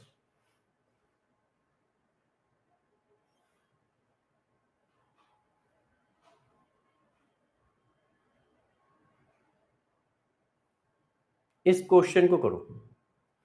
अब वो पूछ रहा है विच transition is associated with the largest change in energy, मतलब डेल्टा ई की वैल्यू मैक्सिमम पूछ रहा है। The hydrogen atom, delta E maximum कब रिलीज होगा, इसको माइनस और प्लस से लेना देना नहीं है, मैक्सिमम कब रिलीज होगा ये पूछ रहा है। तो भाई मैक्सिमम कैसे निकालते हैं, ऐसे निकालते हैं। मैक्सिमम कैसे निकालते हैं, ऐसे। ई मैक्सिमम क्या है, डायरेक्टली प्रोपोर्शनल है 1/n1 माइनस 1/n2। अब 1/n1, n1 कौन सा है, लोअर एनर्जी लेवल, n2 कौन सा है, अपर एनर्जी लेवल। अब वैल्यू डिफरेंस निकालो, तो ए का डिफरेंस निकाला 1/3 का स्क्वायर 1/5 का स्क्वायर, तो ये आ गया जाके 9 into 25 divided by, sorry 25 minus 9 divided by 25 into 9, है ना, एलसीएम ले लिया है। बी का निकालो 1/1 माइनस 1/4, तो 4 माइनस 1 4 इंटू 1। सी का निकालो 1/4 माइनस 1/9, तो ये आ गया 9 माइनस 4 डिवाइडेड बाई 4 इंटू 9। और डी का निकालिए, 1/4 माइनस 1/16, तो ये आ गया 16 माइनस 4 डिवाइडेड बाई 4 इंटू 16। ये देखो, अब आप देखो, क्योंकि सबके बीच का गैप 2 ही है, चेक करो, इनके बीच में 2 का गैप, इसमें 1 का गैप, इसमें 1 का गैप, इसमें 1 का गैप, इसमें 2 का गैप। या तो आंसर ये होगा या आंसर ये होगा, ये भी हो सकता है भाई, चेक कर लो, डाटा बेस्ड क्वेश्चन है। अब देखो सबसे छोटी वैल्यू कौन है, ये वैल्यू आ रही है 3/4। कैलकुलेटर निकालता हूं, आप लोग कैलकुलेट करो, देखो सबसे बड़ी वैल्यू कौन है, सॉरी छोटी नहीं, बड़ी वैल्यू, डायरेक्टली प्रोपोर्शनल है ना। देखिए पहली क्या है, 25 minus 9 divided by 25 divided by 9, ये वैल्यू आ रही है 0.071। अब इसको डिवाइड करो, 3 डिवाइडेड बाई 4, 3 डिवाइडेड बाई 4, ये आ रही है 0.75। अब इसको डिवाइड करो, 5 डिवाइडेड बाई 4 इंटू 9, तो 5 डिवाइडेड बाई 4 डिवाइडेड बाई 9, ये आ रही है 0.138। अब इसको डिवाइड करो, तो ये हुआ 12 डिवाइडेड बाई 4 इंटू ये, तो 12 डिवाइडेड बाई 4 डिवाइडेड बाई 16, ये आ रही है 0.1875। तो सबसे बड़ी वैल्यू बी वाली आ रही है, B is the right answer, B की वैल्यू सबसे बड़ी आ रही है। इसका मतलब ये सबसे लार्जेस्ट अमाउंट का फोटोन निकालेगा, वो एनर्जी की बात कर रहा है। माइनस और प्लस तो डायरेक्शन बताते हैं, माइनस और प्लस डायरेक्शन बता रहे हैं, उसने सिर्फ कहा है लार्जेस्ट अमाउंट ऑफ एनर्जी बताओ, वो ये आ गई, वो ये आ गई। अब देखो इसी क्वेश्चन को ट्विस्ट कैसे लाया जाता है, आपको फंसाया कैसे जाता है, आपको फंसाया ऐसे जाता है, गौर सुनना, आपको फंसाया कैसे जाता है, ऐसे देखिए, देखिए, विच transition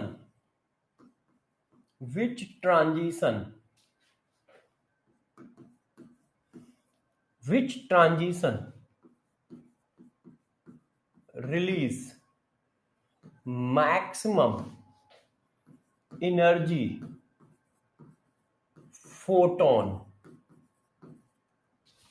when electron, which transition release maximum energy photon, A है ना, A क्या है, N2 इक्वल टू, ऐसे लिखता हूं, हम जा रहे हैं 5 से 4 पे, हम जा रहे हैं 4 से 3 पे, हम जा रहे हैं, हम ट्रांजिशन कर रहे हैं ऐसा। अब आपको बताना है, बताओ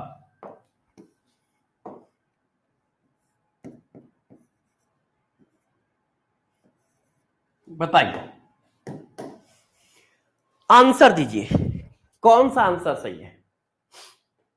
अब देखो इस क्वेश्चन में आपको मैंने पूछा विच transition release maximum energy photon, वो रिलीज फोटोन की मैक्सिमम एनर्जी पूछ रहा है, गौर से सुनो, वो ये नहीं कह रहा है कि किस ट्रांजिशन में मैक्सिमम एनर्जी होगी फोटोन की, ऐसा नहीं कह रहा है, किस ट्रांजिशन में मैक्सिमम एनर्जी होगी फोटोन की, ये नहीं कह रहा है, वो कह रहा है किस ट्रांजिशन में मैक्सिमम एनर्जी का फोटोन रिलीज होगा। तो फोटोन तो तभी रिलीज होता है जब ऊपर से नीचे आए, इसका मतलब ये ऑप्शन ही गलत बने हैं, ये सिर्फ आपको कंफ्यूजन के लिए डाला गया, जैसे आप इनमें से कोई टिक कर दे, जैसे आप इनमें से टिक कर दे। ये तो नीचे से ऊपर जा रहा है, नीचे से ऊपर जा रहा है, तो जब नीचे से ऊपर जाओगे तो फोटोन रिलीज कैसे होगा? वो तो गेन होगा ना।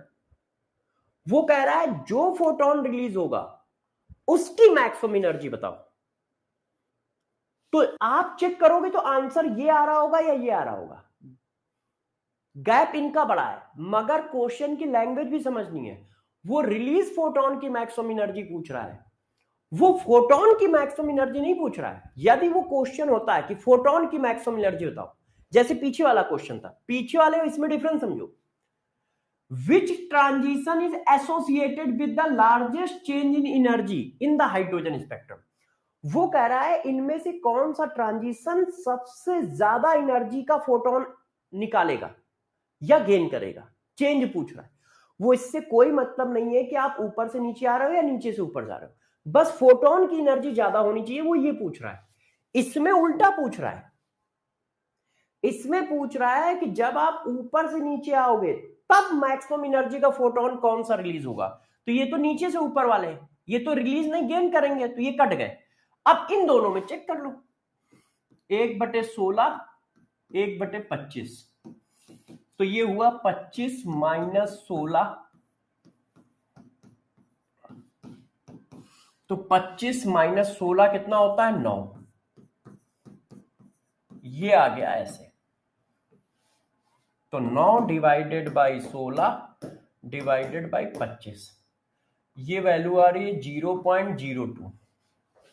अब इसको करो 1/9 1/16, 16 माइनस 9 डिवाइडेड बाई ये, तो ये कितना हो गया? 7।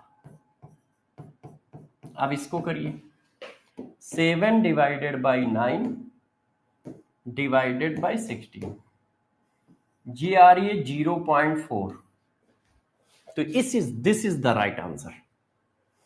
तो क्वेश्चन की लैंग्वेज पर भी ध्यान दीजिएगा, वो लैंग्वेज में भी फंसाएगा, वो लैंग्वेज में भी फंसाएगा। वो एनर्जी भी पूछ सकता है, वो वेवलेंथ भी पूछ सकता है, वो एनर्जी भी पूछ सकता है, और वो फ्रीक्वेंसी भी पूछ सकता है। वो उसके ऊपर है, वो पूछेगा क्या। एक ही चीज को वो कितनी तरह से पूछ सकता है देख लो। एनर्जी पूछ सकता है कि एनर्जी कितनी है, ऊपर से जो नीचे फोटोन आ रहा है उसकी एनर्जी कितनी है, या नीचे से जो ऊपर इलेक्ट्रॉन जा रहा है तो उसने कितनी एनर्जी का फोटोन रिलीज किया, ये भी पूछ सकता है। वेवलेंथ भी उसकी पूछ सकता है, उनका ऑर्डर भी पूछ सकता है कि इनमें से कौन से ट्रांजिशन में मैक्सिमम वेवलेंथ रिलीज होगी, इनमें से कौन से ट्रांजिशन में मिनिमम वेवलेंथ का फोटोन रिलीज होगा, इनमें से कौन से ट्रांजिशन में मैक्सिमम वेवलेंथ का फोटोन एब्जॉर्ब होगा, ऐसा कुछ भी पूछ सकता है। मगर सारी बातें गैप पे ही डिपेंड कर रही हैं, सारी बातें गैप पे ही डिपेंड कर रही हैं। क्लियर? अच्छा, अब आप इस चीज को गौर से समझो। अब हम इस फार्मूले को स्पेसिफाई करते हैं। स्पेसिफाई करते हैं मतलब स्पेसिफाई कैसे करते हैं, तो गौर से समझिए। इस फार्मूले को हम स्पेसिफाई करते हैं, ठीक है। देखो बच्चों, सारे बच्चे ध्यान दीजिएगा, सारे बच्चे ध्यान दीजिएगा। आप लोगों को मैं एक टेबल पढ़ा रहा हूं, जैसे देखो यहां बना देता हूं, इधर बना देता हूं, सीएचडी में बना देता हूं। ये हो गई हमारी सीरीज, ये हो गया उसका फार्मूला, ये हो गई उसकी N1 की वैल्यू, ये हो गई उसकी N2 की वैल्यू। एक मिनट सुनते जाइएगा।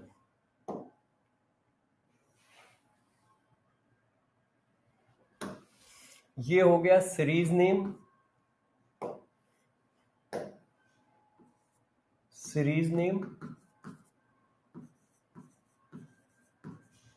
ये हो गया उसका फार्मूला, ये हो गया उसके लिए N1 की वैल्यू क्या होगी, ये हो गया उसके लिए N2 की वैल्यू क्या होगी, और ये हो गया लैम्डा मैक्स और लैम्डा मिन। क्योंकि जगह थोड़ी कम है तो मैं जगह थोड़ी बना लेता हूँ। सीरीज का नाम तो इधर लिख जाएगा, फार्मूला ऐसे हो जाएगा। N1 के लिए बहुत कम जगह चाहिए, N2 के लिए थोड़ी जगह चाहिए, और λ1 और λ2 के लिए जगह चाहिए। देखो बच्चों, अब आप समझना ये क्या है। ठीक है, मैं समझाता हूं। देखो, सबसे पहले मान लो लाइमन सीरीज है, लाइमन सीरीज। ठीक, गौर से देखिए। तो लाइमन सीरीज है, हमारा जर्नल फार्मूला क्या है? हमारा जर्नल फार्मूला वेवलेंथ का ये है, हमारा जर्नल फार्मूला वेवलेंथ का ये है कि जो फोटोन गिरेगा या एब्जॉर्ब होगा उसका फार्मूला ये।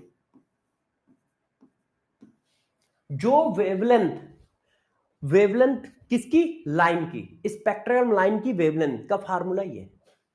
अब जब लाइमन सीरीज के लिए बात करोगे तो लाइमन सीरीज में सब के सब कहां आते हैं? कहां गया ग्राफ हमारा?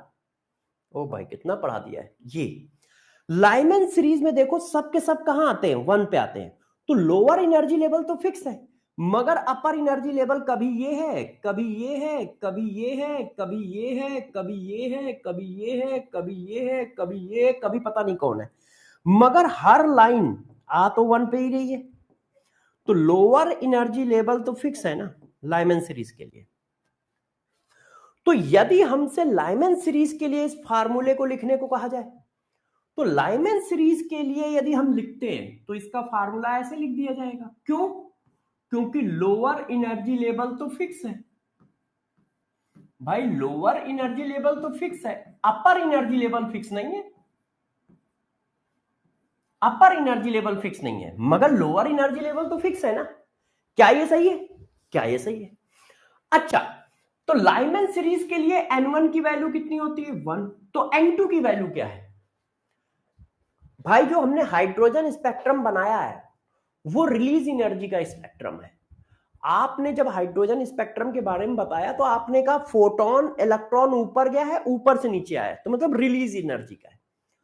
तो उसका बेस एनर्जी लेवल क्या है? N1 equal to 1। तो अब इलेक्ट्रॉन कहां कहां से आ सकता है भाई? यदि वो 1 की सीरीज है तो अब ऊपर कहां से आ सकता है? 2 से आ सकता है, 3 से आ सकता है, 4 से आ सकता है, 5 से आ सकता है। तो N2 की कौन कौन सी वैल्यू पॉसिबल है? और N2 की 1 छोड़ के सारी वैल्यू पॉसिबल है, 1 को छोड़कर कोई भी वैल्यू पॉसिबल है। क्यों? 1 उसका ग्राउंड एनर्जी स्टेट है, उस पर तो वो चक्कर ही लगा रहा था। तो इसका मतलब यदि आप एनर्जी दी होगी तो वो ऊपर गया होगा ना, तो 1 पे चक्कर लगा रहा है तो ऊपर 2 3 4 5 पे जाएगा। अच्छा, अब गौर से देखो, यदि कोई कहता है कि लाइमन सीरीज का लैम्डा मैक्स निकालो, लैम्डा मैक्स का मतलब एनर्जी मिनिमम, लाइमन सीरीज का लैम्डा मैक्स निकालो, तो लैम्डा मैक्स क्या होता है आप बताओ? लैम्डा मैक्स के लिए N2 की वैल्यू क्या रखोगे? गौर सुनो, N1 तो फिक्स है, N2 क्या रखोगे? तो गौर से देखो, यदि लैम्डा मैक्स निकालनी है तो गैप सबसे कम होना चाहिए। क्यों? एनर्जी और लैम्डा इनवर्सली प्रोपोर्शनल है, एनर्जी और लैम्डा इनवर्सली प्रोपोर्शनल है, हम पीछे पढ़ा के आए हैं। आप सबको पता है कि एनर्जी और लैम्डा इनवर्सली प्रोपोर्शनल। ये देखो, क्योंकि फार्मूला ये है, फार्मूला ये है, ये देखो। तो एनर्जी जो है फ्रीक्वेंसी के डायरेक्टली प्रोपोर्शनल है, एनर्जी जो है लैम्डा के इनवर्सली प्रोपोर्शनल है। तो लैम्डा मैक्स के लिए एनर्जी मिनिमम होनी चाहिए। और सबसे छोटा गैप कौन होगा? लाइमन सीरीज के लिए सबसे छोटा गैप कौन होगा? 1 से 2। 1 उसका बेस है और सबसे छोटा गैप 1 से 2। चेक करो, लाइमन सीरीज का सबसे छोटा गैप कौन सा है? लाइमन सीरीज के लिए सबसे छोटा गैप कौन सा है? ये सबसे छोटा गैप ये है ना लाइमन सीरीज के लिए, ये। इसके बाद ये गैप है, इसके बाद ये गैप है, इसके बाद ये तो बहुत बड़े गैप है। तो सबसे छोटा गैप कौन है? Series number +1। सबसे छोटा गैप कौन है? Series number plus one. तो देखो इसका फार्मूला क्या आएगा, series number N1 plus one. जैसे लाइमन सीरीज के लिए N2 की वैल्यू क्या होगी, जर्नल फॉर्म ये है, लाइमन सीरीज के लिए N2 की वैल्यू क्या होगी 2, N1 प्लस वन। यदि तुमसे कहा जाए calculate the maximum wavelength of Lyman series, तो N2 की वैल्यू आपको अपनी तरफ से डालनी पड़ेगी, वो बताएगा नहीं। लाइमन सीरीज बोल दिया तो N1 की वैल्यू 1 हो गई, N2 क्या रखोगे, मैक्सिमम वेवलेंथ पूछ रहा है, इसका मतलब N2 क्या रखोगे, N1 प्लस वन। तो N1 क्या है 1, तो N2 क्या रखोगे 2, N2 क्या रखोगे 2। अच्छा यदि वो पूछता है मिनिमम वेवलेंथ निकालो, मिनिमम वेवलेंथ का मतलब एनर्जी गैप मैक्सिमम। सबसे बड़ा एनर्जी गैप क्या हो सकता है, सबसे बड़ा एनर्जी गैप क्या हो सकता है बताओ भाई।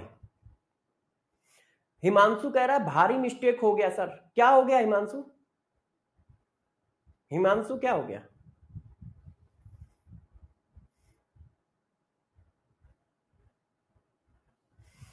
अच्छा रेडबर्ग कांस्टेंट की वैल्यू क्या मैंने गलत बताई है क्या, वो कह रहा है 109677 होता है। एक मिनट रुक जाओ, क्योंकि कांस्टेंट है उसका यूज होता नहीं है, तो मुझे भी कभी कभी कंफ्यूजन हो जाता है।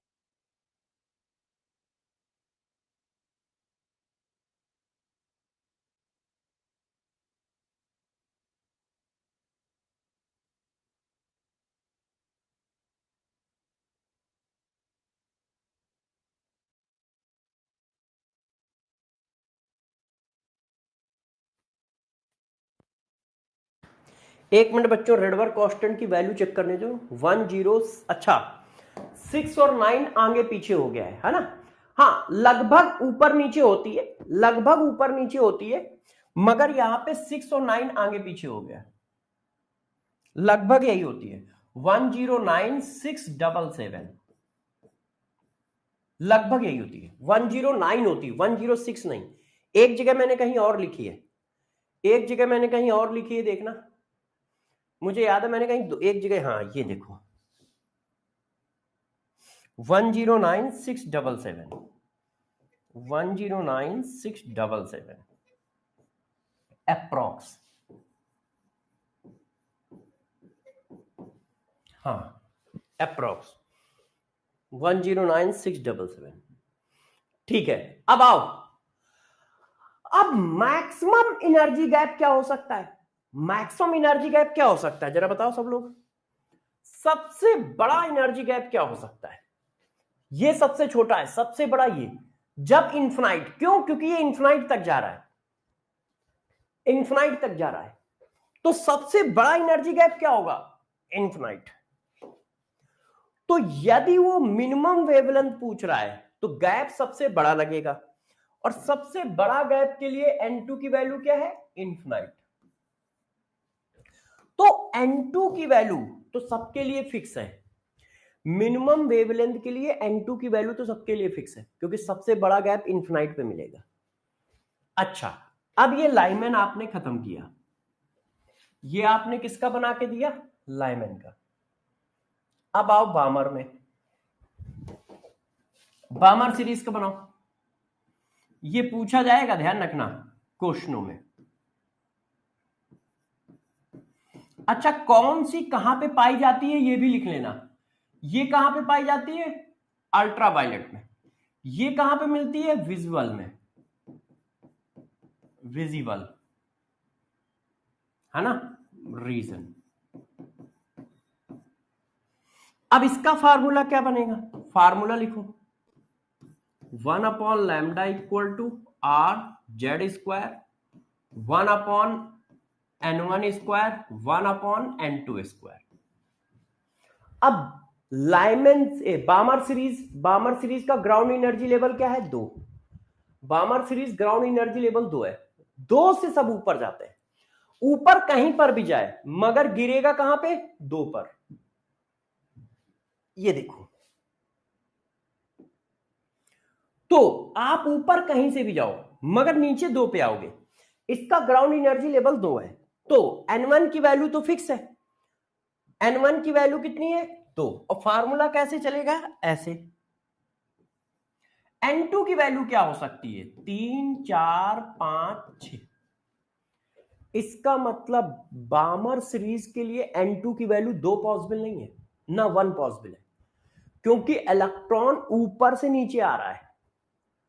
तो जब 2 उसका ग्राउंड एनर्जी लेवल है तो उसका एक्साइटेड एनर्जी लेवल क्या होगा 3 4 5 6 7 8 ऐसे ही तो होगा।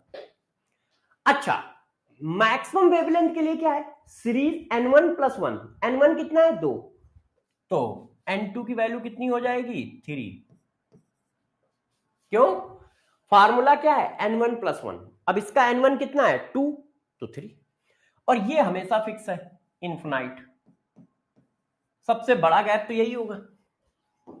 अच्छा, अब इसके बाद निकालो, अब बस इसी तरह से करते चले जाना है।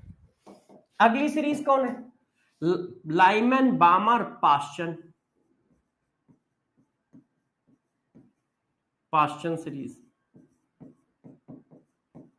Lyman बामर Paschen bracket. तो पास्चन कहां मिलती है अल्ट्रावायलेट। फार्मूला क्या होगा, अब इसका बेस क्या है 3,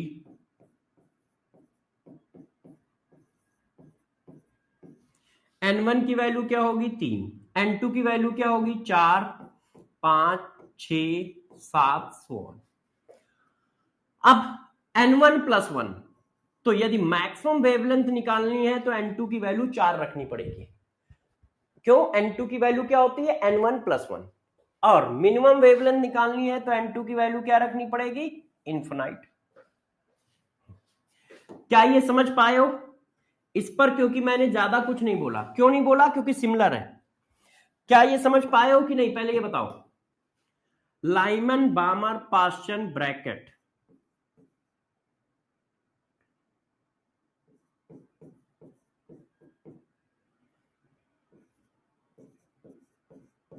ये भी इंफ्रारेड है।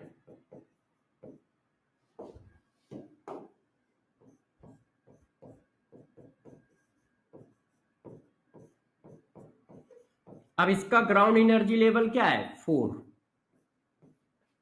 तो N1 इक्वल टू 4, तो N2 इक्वल टू क्या होगा 5 6 7 8 9। अब हाईएस्ट वेवलेंथ के लिए ये 5 हो जाएगा, मिनिमम वेवलेंथ के लिए हमेशा फिक्स है इन्फिनाइट। क्या ये बात समझ पा रहे हो।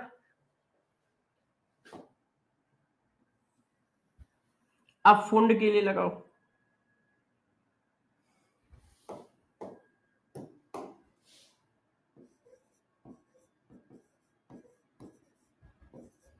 फुंड में पी साइनल होता है, पी क्या होता है साइलेंट होता है।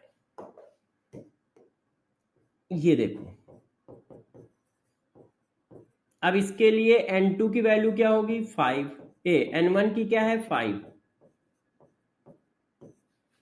तो N1 5 है, तो N2 क्या है 6 7 8 9 सो ऑन। मैक्सिमम वेवलेंथ के लिए 6, मिनिमम वेवलेंथ के लिए हमेशा इन्फिनाइट, हमेशा इन्फिनाइट। ये बात आपको ध्यान रखनी होगी, इस पर हमारे पास क्वेश्चन होंगे। मैं आपको एक क्वेश्चन देता हूं, एक बार इसको नोट कर लो जल्दी से, जल्दी से आप लोग नोट करें, ठीक है, जल्दी से नोट कर लीजिए, समझ लीजिए, और इस क्वेश्चन का आंसर बताइए सब लोग। मैं पानी ले आऊं यार,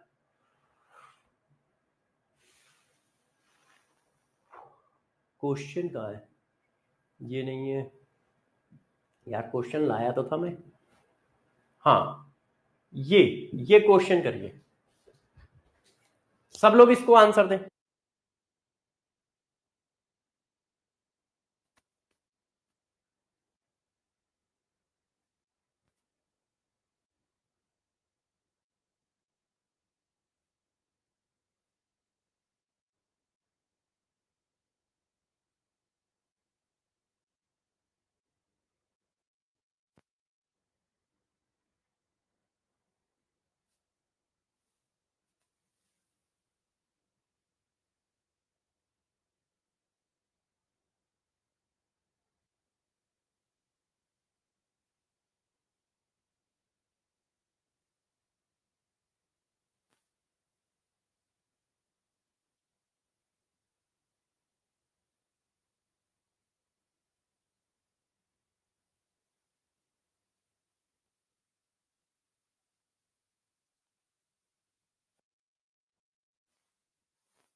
हाँ भाई, आंसर दो सब लोग।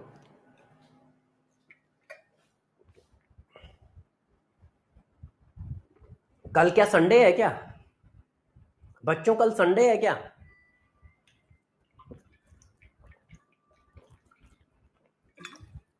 नहीं, कल दशहरा है।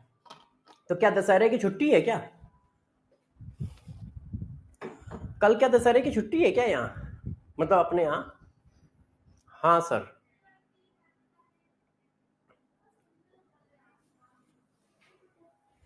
अच्छा, आप लोग बताओ, मुझे नहीं पता है कि कल दशहरे की छुट्टी है कि नहीं। बापू का बर्थडे है, अच्छा। कल क्या 2 अक्टूबर है क्या? अच्छा, हाँ आज 1 अक्टूबर है भाई। अरे भाई तुम लोग यार डेट डेट याद रखा करो, हमें तो याद नहीं रहती। क्यों? क्योंकि हमें मंडे भी काम करना पड़ता है, संडे भी काम करना पड़ता है। तो मुझे संडे मंडे ट्यूसडे में डिफरेंस ही नहीं पता होता है, मतलब मुझे पता ही नहीं होता कब संडे है और कब मंडे कब ट्यूसडे है। क्योंकि शेड्यूल एकदम एक जैसा रहता है। सुबह उठे, तुम्हारी क्लास में गए, फिर लगातार class meeting content white YouTube. ये संडे को बस एक ऐसा होता है कि आपकी क्लास नहीं होती, बाकी सारे काम होते हैं। वही यूट्यूब भी हो रहा है, मीटिंग भी हो रही है, आपके लिए टेस्ट कंटेंट कंटेंट भी चल रहा है, तो आइडिया नहीं रहता है। हाँ वही कह रहा हूं, संडे को बस आपकी क्लास नहीं होती है, बाकी टाइम बिल्कुल एक जैसा चलता है। कल 2 अक्टूबर है और दिन कौन सा है कल?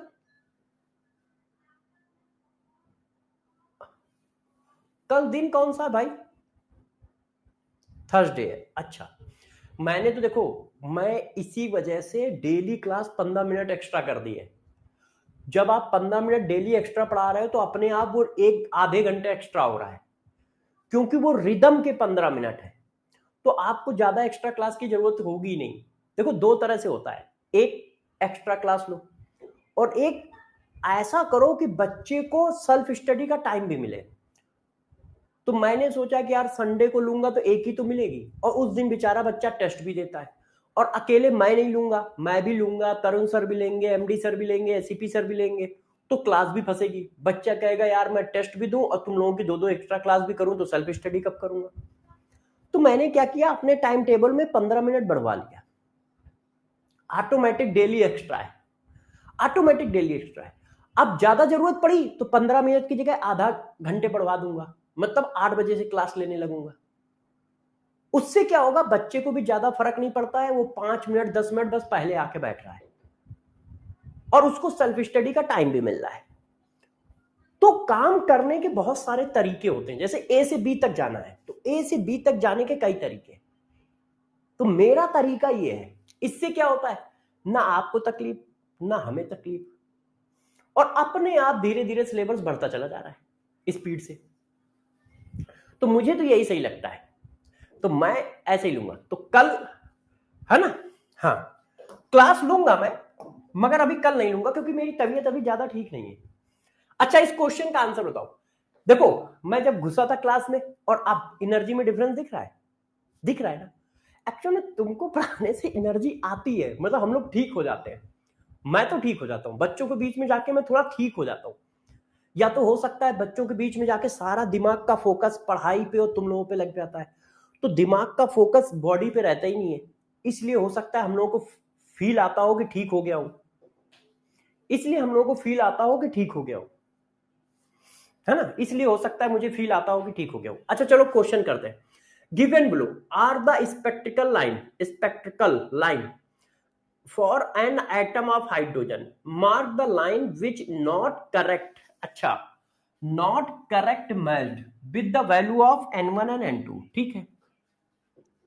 लाइमेन के लिए n1 1 होता है, ठीक है, n2 2 4 3। Reason ultraviolet. बामर के लिए 2 होता है, 3 4। रीजन कौन सा होता है? विजिबल होता है, एक ये गलत है। बामर का रीजन विजिबल होता है, पास्चन 3 4 5, इंफ्रारेड फुंड 5, ये गलत है। क्यों? अरे भाई ये होता है ना, Lyman बामर Paschen bracket फुंड, Lyman बामर Paschen bracket फुंड। तो 1 2 3 4 5, तो N1 की वैल्यू फुंड के लिए 5 होगी, 4 थोड़ी होगी, तो ये भी गलत है, बाकी सही है। अब ये गलत है तो ऑटोमेटिक ये वाला गलत हो गया, और ये सही है। तो दूसरा और चौथा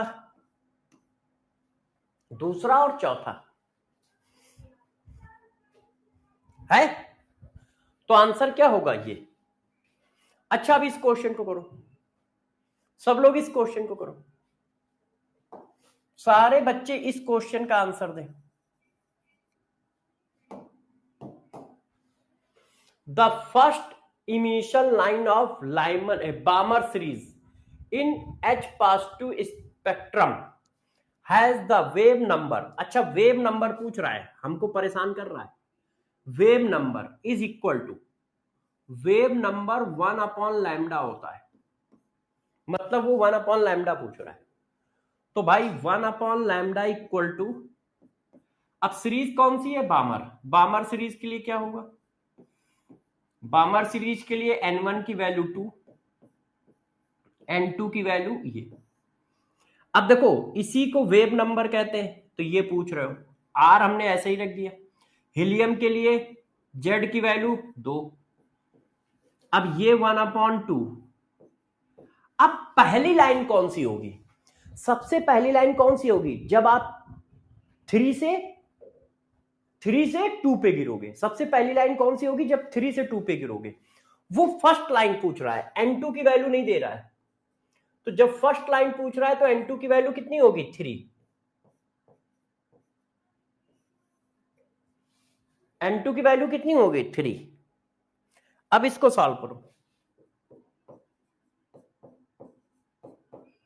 एलसीएम ले लो, 4 और 9 एलसीएम ले लिया, तो 9 माइनस 4, 4 से 4 कट गया, तो ये 5R डिवाइडेड बाई 9 आया, 5R डिवाइडेड बाई 9,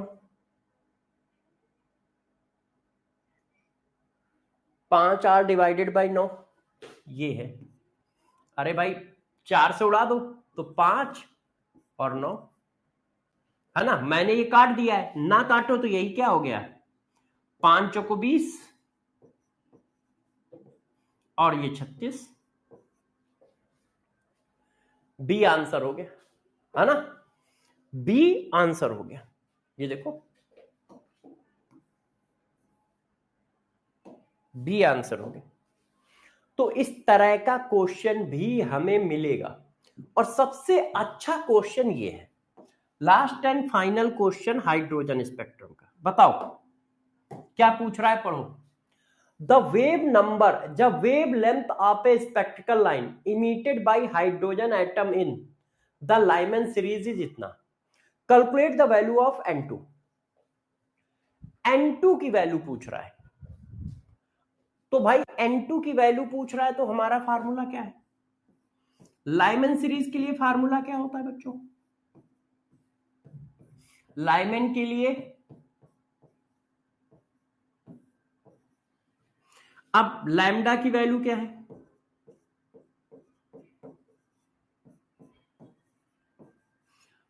एटम कौन है, हाइड्रोजन, हाइड्रोजन के लिए 1।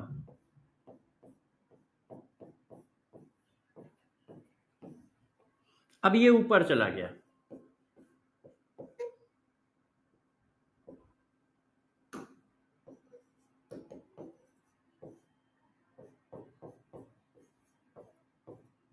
देखो R से R कट गया।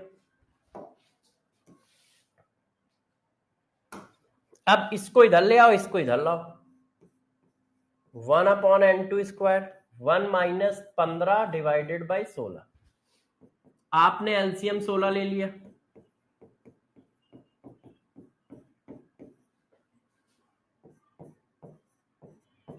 अंडर रूट ले लो, तो जब 16 का अंडर रूट 4, तो N2 की वैल्यू कितनी आ गई, N2 की वैल्यू कितनी आ गई, 4 आ गई, N2 की वैल्यू कितनी आ गई, 4। ये देखो, कर लोगे? अच्छा, अब देखो और क्या पूछा जा सकता है। मैं आपको सीएचडी में वापस ले जा सकता हूं, मैं सीएचडी में वापस ला रहा हूं, क्योंकि इसमें और क्या क्या पूछा जा सकता है ये भी बताना है मुझे।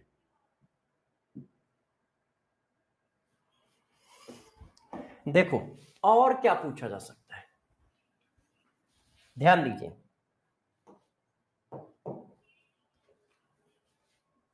सीएचडी, हाउ मैनी, गौर सुनिएगा सब लोग, how many spectral line release, how many spectral line release when electron jump n1 energy level to nth energy level to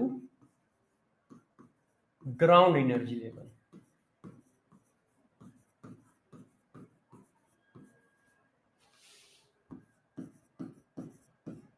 अब देखो इसका मतलब क्या है, मैं ये समझाता हूं। जैसे मान लो, एक मिनट बेटा रुक जाना, हाँ कमेंट नहीं आ रहा था, हाँ। अब वो कह रहा है कि कितनी स्पेक्ट्रिकल लाइन रिलीज होंगी यदि कोई nth एनर्जी लेवल से ग्राउंड एनर्जी लेवल पे गिरता है। जैसे ये देखो है,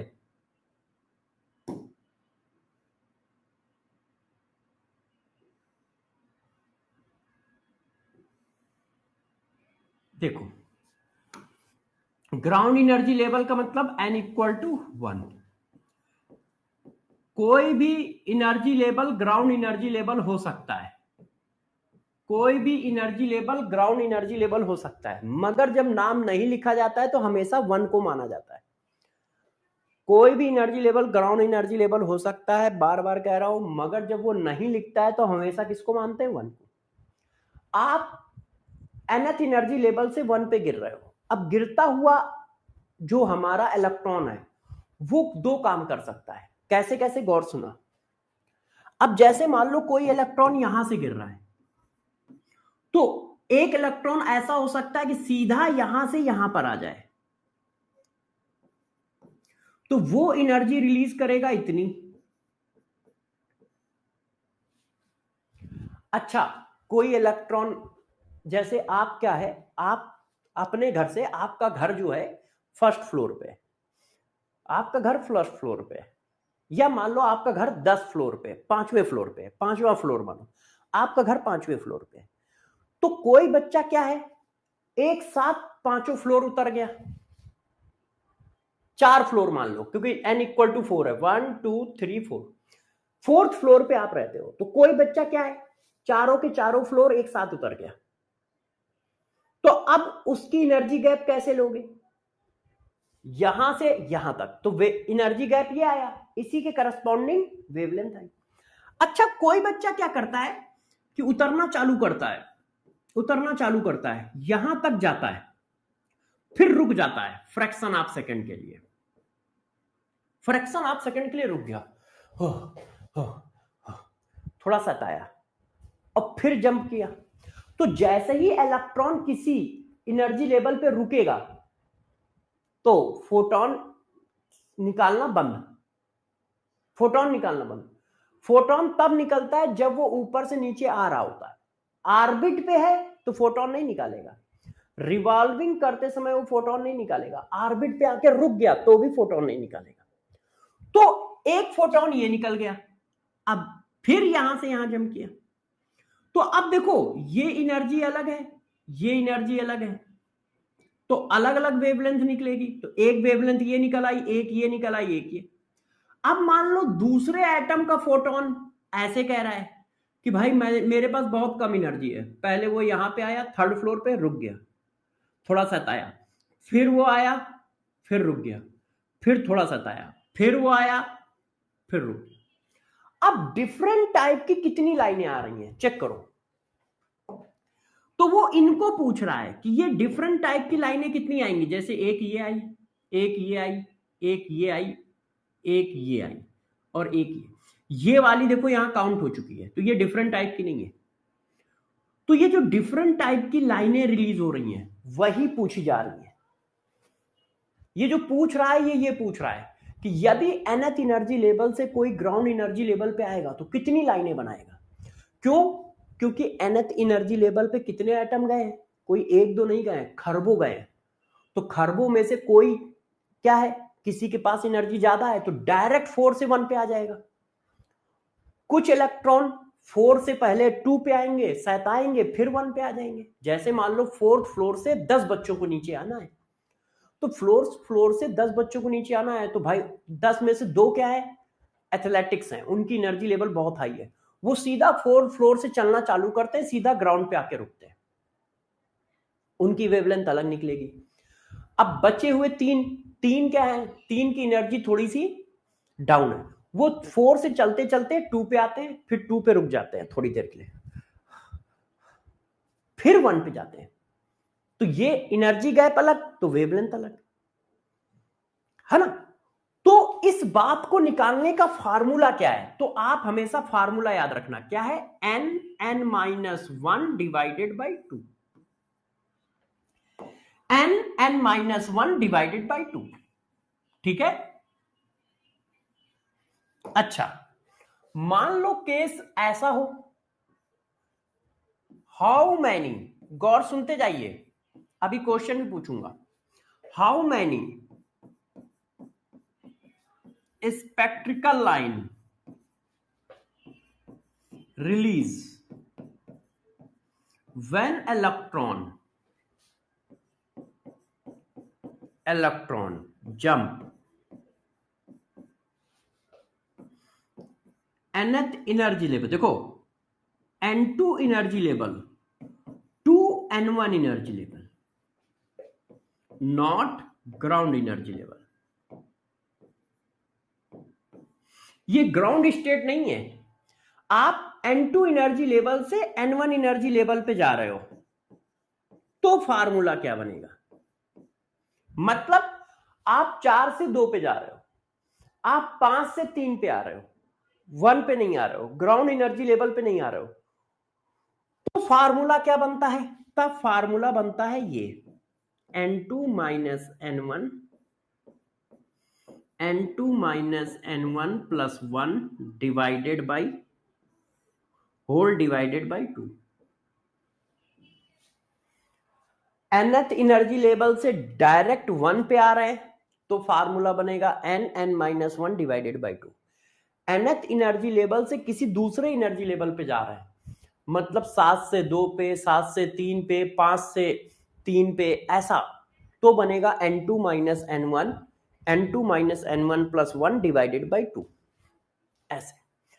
अच्छा, और गौर से सुनते जाओ, अब जरा देखो, ध्यान दीजिएगा, अब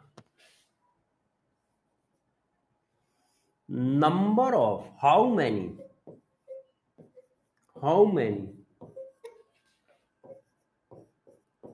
spectral line of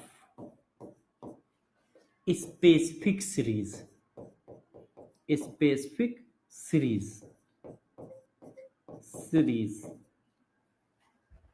when electron jump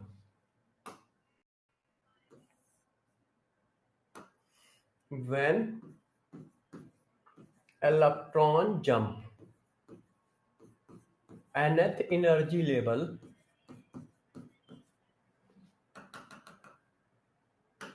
energy level। अब इस बात को जरा समझो कि वो क्या कह रहा है, अरे वो क्या रहा है, पहले मैं ये समझाता हूं। जैसे क्या है, क्वेश्चन को टफ करना है, तो क्वेश्चन को टफ करना है, तो मैंने ये कहा कि बताओ जब इलेक्ट्रॉन 4th एनर्जी लेवल से जंप करता है तो कितनी बामर सीरीज की लाइनें इमिट करेगा, टोटल लाइन नहीं, टोटल लाइन में तो बामर सीरीज भी होगा, लाइमन सीरीज भी होगा, पास्चन सीरीज भी होगा, सारा होगा। मैं कह रहा हूं स्पेसिफिक लाइन, सिर्फ बामर सीरीज की लाइन कितनी रिलीज करेगा। फॉर एग्जाम्पल मैं पहले क्वेश्चन लिखता हूं तो आपको इस बात के मायने समझ में आएंगे। मैंने क्वेश्चन लिखा, how many spectral line release when electron jump, ठीक है, 7th एनर्जी लेवल टू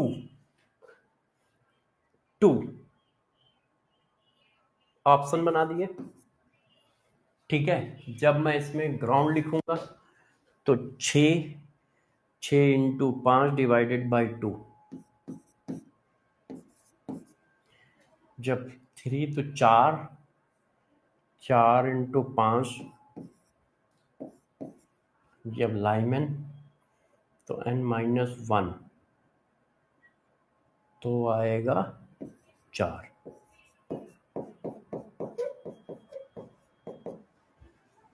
डरिए नहीं, मैं आपके लिए क्वेश्चन बना रहा हूं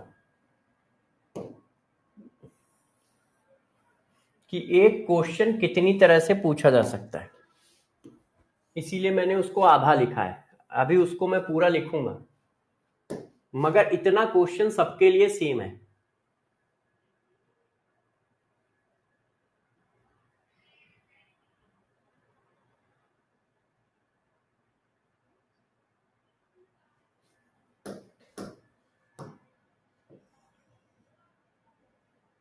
देखो बच्चों, अब मैं पूरा करता हूं। How many spectral line release when electron jump 7th energy level to ground energy level, ground energy level. अब आंसर बताओ। तो 7th एनर्जी लेवल से ग्राउंड एनर्जी लेवल पे जा रहे हो तो फार्मूला क्या है, ये है 7 इंटू 6 डिवाइडेड बाई 2, तो ये कितना आ गया 21। इसका आंसर लिख देता हूं, है ना, थोड़ा सा आंसर रहता है तो बच्चों को अच्छा लगता है। तो ये आया 21। आंसर हमारा क्या हो गया, ए। आंसर क्या हो गया, ए। अब इस पे आओ, how many spectral line release when electron jump 7th energy level to 3rd energy level. अब बताओ कैसे करोगे। अब फार्मूला लगेगा ये वाला, n2 minus n1, n2 minus n1 plus 1 divided by 2। तो 7 माइनस 3 प्लस 1 डिवाइडेड बाई 2, तो 4 5 डिवाइडेड बाई 2 10 आ गया। आंसर 20 आ गया। अब देखो इसी क्वेश्चन को और टफ कैसे करते हैं। अब देखना तुम, हाउ मैनी, सब यही लिखूंगा, how many Balmer series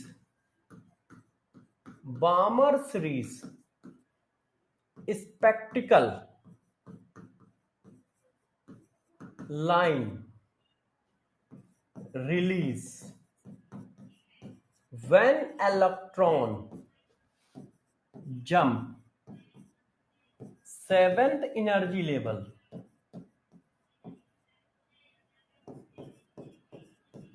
to ground energy level।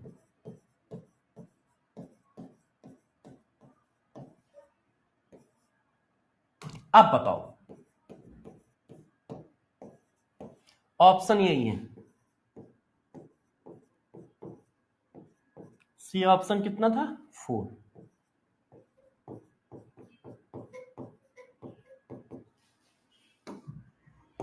ये देखो,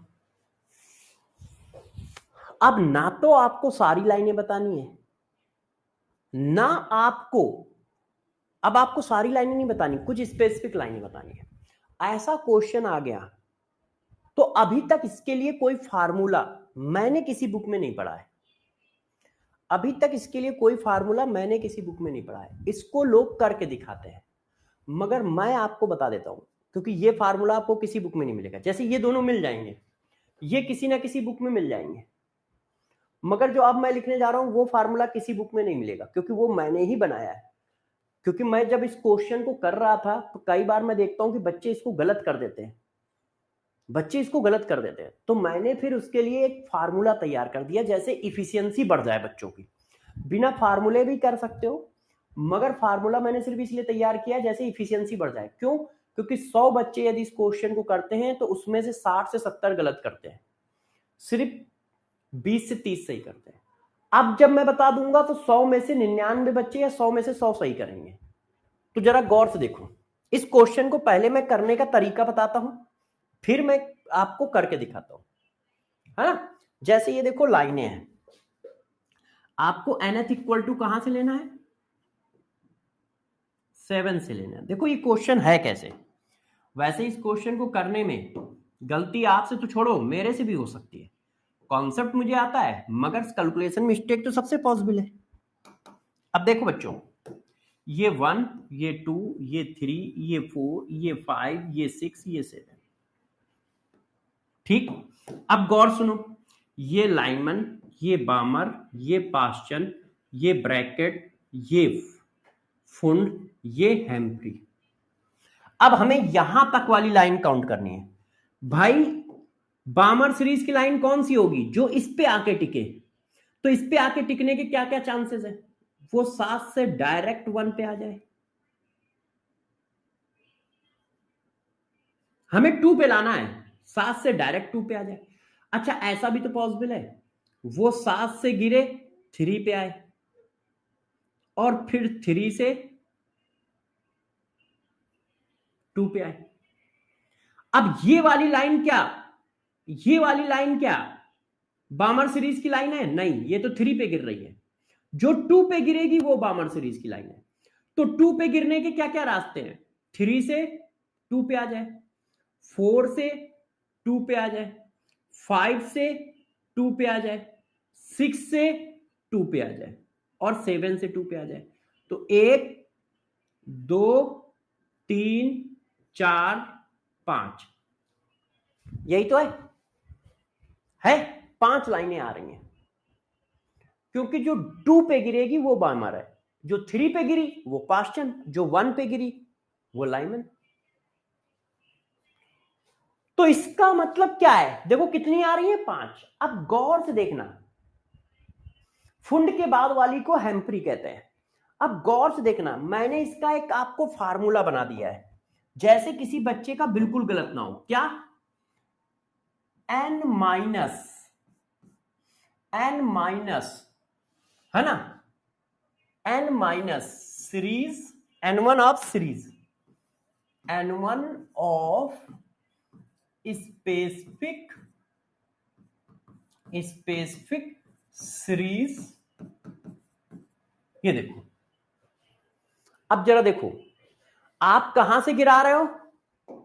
7th एनर्जी लेवल से, 7th एनर्जी लेवल से गिरा रहे हो। और सीरीज का n1 कितना है? बामर सीरीज है ना, आप बामर सीरीज की लाइन पूछ रहे हो, तो बामर सीरीज का n1 कितना होता है? 2।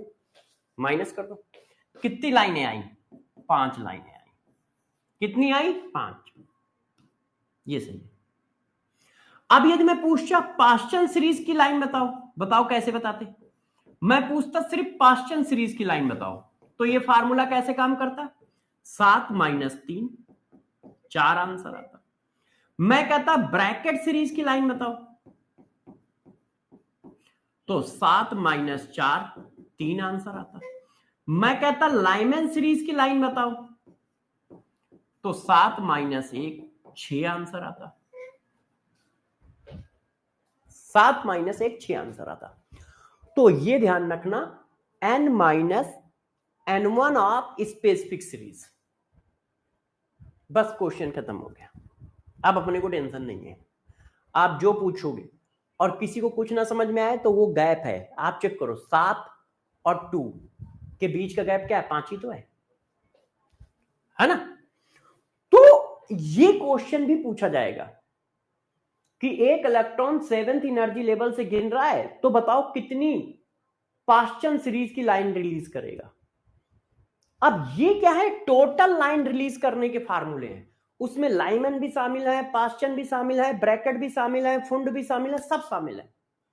और तुम अब हमसे पूछ रहे हो स्पेसिफिक लाइन के बारे में, तो स्पेसिफिक लाइन का क्या होगा, nth energy level minus n1 of specific series, n1 of specific series. बात समझ पा रहे हो, कर लोगे। ये हमारा हाइड्रोजन स्पेक्ट्रम और हाइड्रोजन स्पेक्ट्रम से रिलेटेड सारे क्वेश्चन खत्म।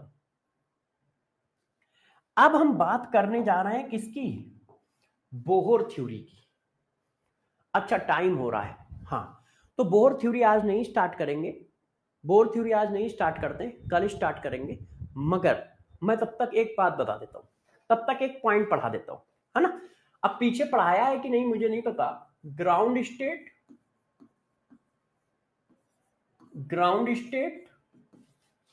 एंड एक्साइटेड स्टेट, मैंने इनकी डिफिनीशन पढ़ाई है, मगर इनके बारे में कुछ और पढ़ाता हूं। एक्साइटेड स्टेट,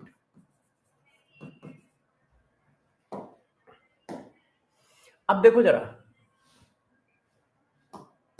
बस वो 2 मिनट में पढ़ जाएगा, 2 मिनट में पढ़ जाएगा, तो कल पढ़ाना नहीं पड़ेगा। देखो ये हमारा न्यूक्लियस है और न्यूक्लियस के चारों ओर ये इलेक्ट्रॉन रिवॉल्विंग कर रहे हैं, न्यूक्लियस के चारों ओर ये इलेक्ट्रॉन रिवॉल्विंग कर रहे हैं ऐसे।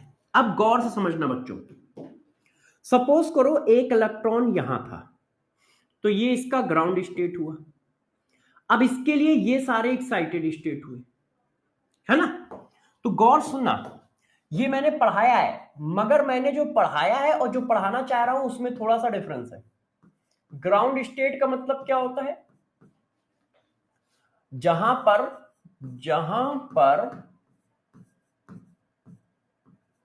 इलेक्ट्रॉन रिवॉल्विंग करता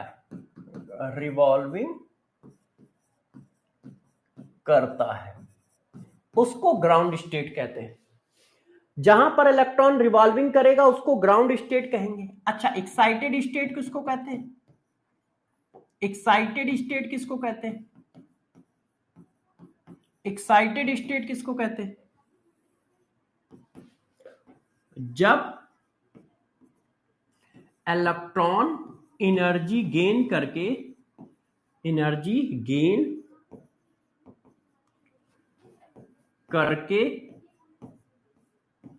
अपर एनर्जी लेवल पे चला जाता है, अपर एनर्जी लेवल पर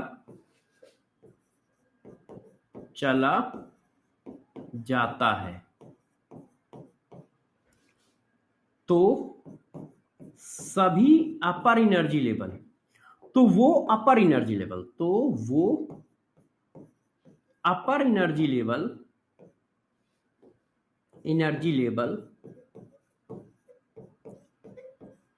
ही एक्साइटेड स्टेट बोला जाता है, एक्साइटेड स्टेट बोला जाता है। वो अपर एनर्जी लेवल ही एक्साइटेड स्टेट बोला जाता है। अब गौर से सुनो, यदि कहीं पर ऐसा लिखा हो तो इसका मतलब क्या समझोगे। जो मैं समझाना चाहता था वो मैं ये बात समझाना चाहता था, पीछे वाली बातें मैं पढ़ा चुका हूं। यदि वो कहता है एक्स एक्साइटेड स्टेट, तो इसका मतलब N2 की वैल्यू क्या मानोगे कि इलेक्ट्रॉन, यदि लैंग्वेज ऐसी आती है, गौर सुनना, कि इलेक्ट्रॉन फर्स्ट एक्साइटेड स्टेट पे गया तो N2 इक्वल टू कितना लोगे। मैंने कहा कि इलेक्ट्रॉन फोटोन की एनर्जी पाकर वो सेकंड एक्साइटेड स्टेट पे चला गया या थर्ड एक्साइटेड स्टेट पे चला गया, तो एनर्जी की वैल्यू कितनी लोगे, मतलब N2 की वैल्यू कितनी लोगे। देखो ग्राउंड स्टेट का नाम नहीं दिया है, तो मैंने आपको बताया है कि N1 की वैल्यू हमेशा 1 लेनी है, मगर वो क्वेश्चन को ऐसे ना बोले। जैसे देखो बोलने का तरीका क्या है कि भाई एक इलेक्ट्रॉन ग्राउंड स्टेट पर रिवॉल्विंग कर रहा था, और उसने एनर्जी गेन की और थर्ड एनर्जी लेवल पे चला गया। एक तो बोलने का तरीका ये है। अब इसको मैंने घुमा दिया, इसमें N1 N2 आराम से दिख रहे हैं। Ground state N1 equal to 1, third state पे गया तो N2 इक्वल टू 3। अब मैंने कहा कि एक इलेक्ट्रॉन ग्राउंड स्टेट पे रिवॉल्विंग कर रहा था, उसने फोटोन की एनर्जी गेन की और वो सेकेंड एक्साइटेड स्टेट पे पहुंच गया। अब सेकेंड एक्साइटेड स्टेट का मतलब N2 की वैल्यू सेकेंड नहीं है, N2 की वैल्यू थर्ड है। जितने एक्साइटेड स्टेट बोलेगा उसमें एक जोड़ के N2 की वैल्यू आएगी। ऐसा क्यों, गौर से समझो। ऐसा क्यों, गौर समझो। यदि इलेक्ट्रॉन 1 पे है तो उसका पहला एक्साइटेड स्टेट कौन है, 2। यदि इलेक्ट्रॉन 1 पे है तो उसका दूसरा एक्साइटेड स्टेट कौन है, 3। यदि इलेक्ट्रॉन 1 पे है तो उसका तीसरा एक्साइटेड स्टेट कौन है, 4। पहला एक्साइटेड स्टेट N2 की वैल्यू 2, दूसरा एक्साइटेड स्टेट N2 की वैल्यू 3, तीसरा एक्साइटेड स्टेट N2 की वैल्यू 4। तो जितना एक्साइटेड स्टेट कहेगा उससे एक ज्यादा N2 की वैल्यू होगी। तो कभी कभी लैंग्वेज में फंसा देते हैं। वो क्वेश्चन ऐसा नहीं देते हैं कि यार इलेक्ट्रॉन ग्राउंड स्टेट पे रिवॉल्विंग कर रहा था और एनर्जी गेन करके वो थर्ड एक्साइटेड स्टेट पे चला गया, तो बच्चे N2 इक्वल टू 3 डाल देते हैं। थर्ड एक्साइटेड स्टेट का मतलब N2 की वैल्यू 4। क्यों, 1 तो उसका ग्राउंड स्टेट है, ग्राउंड स्टेट के बाद वाले स्टेट एक्साइटेड स्टेट है, तो पहला नहीं, दूसरा नहीं, तीसरा एक्साइटेड स्टेट कह रहा है। तो तीसरा एक्साइटेड स्टेट का मतलब N2 की वैल्यू 4। तो कभी कभी ऐसा क्वेश्चन आएगा, calculate the total energy of third excited state, तो आप N की वैल्यू गलत डाल दोगे। तो इस बात का विशेष ध्यान रखिएगा, ये मैं पीछे पढ़ा चुका था, ये पॉइंट आप ध्यान रखना। इंपॉर्टेंट पॉइंट है, जब हम लैंग्वेज में फंसाएंगे तो ये करेंगे, और कल मैं इसको यूज करूंगा, बहुत बार। ठीक है, तो अब हम लोग मिलेंगे कल बोहर थ्योरी के साथ। कल पूरा बोहर थ्योरी खत्म हो जाएगा, और इस हफ्ते पूरा एटॉमिक स्ट्रक्चर खत्म हो जाएगा। ये मान के चलो मंडे से हम लोग ऑर्गेनिक स्टार्ट करेंगे, ठीक है। और मैं कोशिश करूंगा कि मंडे से आपकी क्लास 8 बजे कर दूं, यदि मेरी तबीयत ठीक रही। उससे क्या होगा, देखो ऑर्गेनिक में क्या होता है, जैसे फिजिकल और ऑर्गेनिक में डिफरेंस है। फिजिकल में कॉन्सेप्ट थोड़ी थोड़ी देर में चेंज नहीं होता है, मतलब किसी में कुछ एक्सेप्शनल नहीं होता है कि नहीं भाई हाइड्रोजन एटम आ गया तो थोड़ी सी केमिस्ट्री, फिजिकल केमिस्ट्री इधर उधर हो जाएगी। फिजिकल केमिस्ट्री टफ होती है, क्यों, क्योंकि फिजिक्स जैसी है, हाईली कॉन्सेप्चुअल होती है। मगर ऑर्गेनिक इनऑर्गेनिक में छोटे छोटे कॉन्सेप्ट बहुत होते हैं, तो वहां पर क्वेश्चन ज्यादा कराने पड़ते हैं, और जीओसी आइसोमेरिज्म आईयूपीएसी, इनमें थोड़ा ज्यादा टाइम लगता है।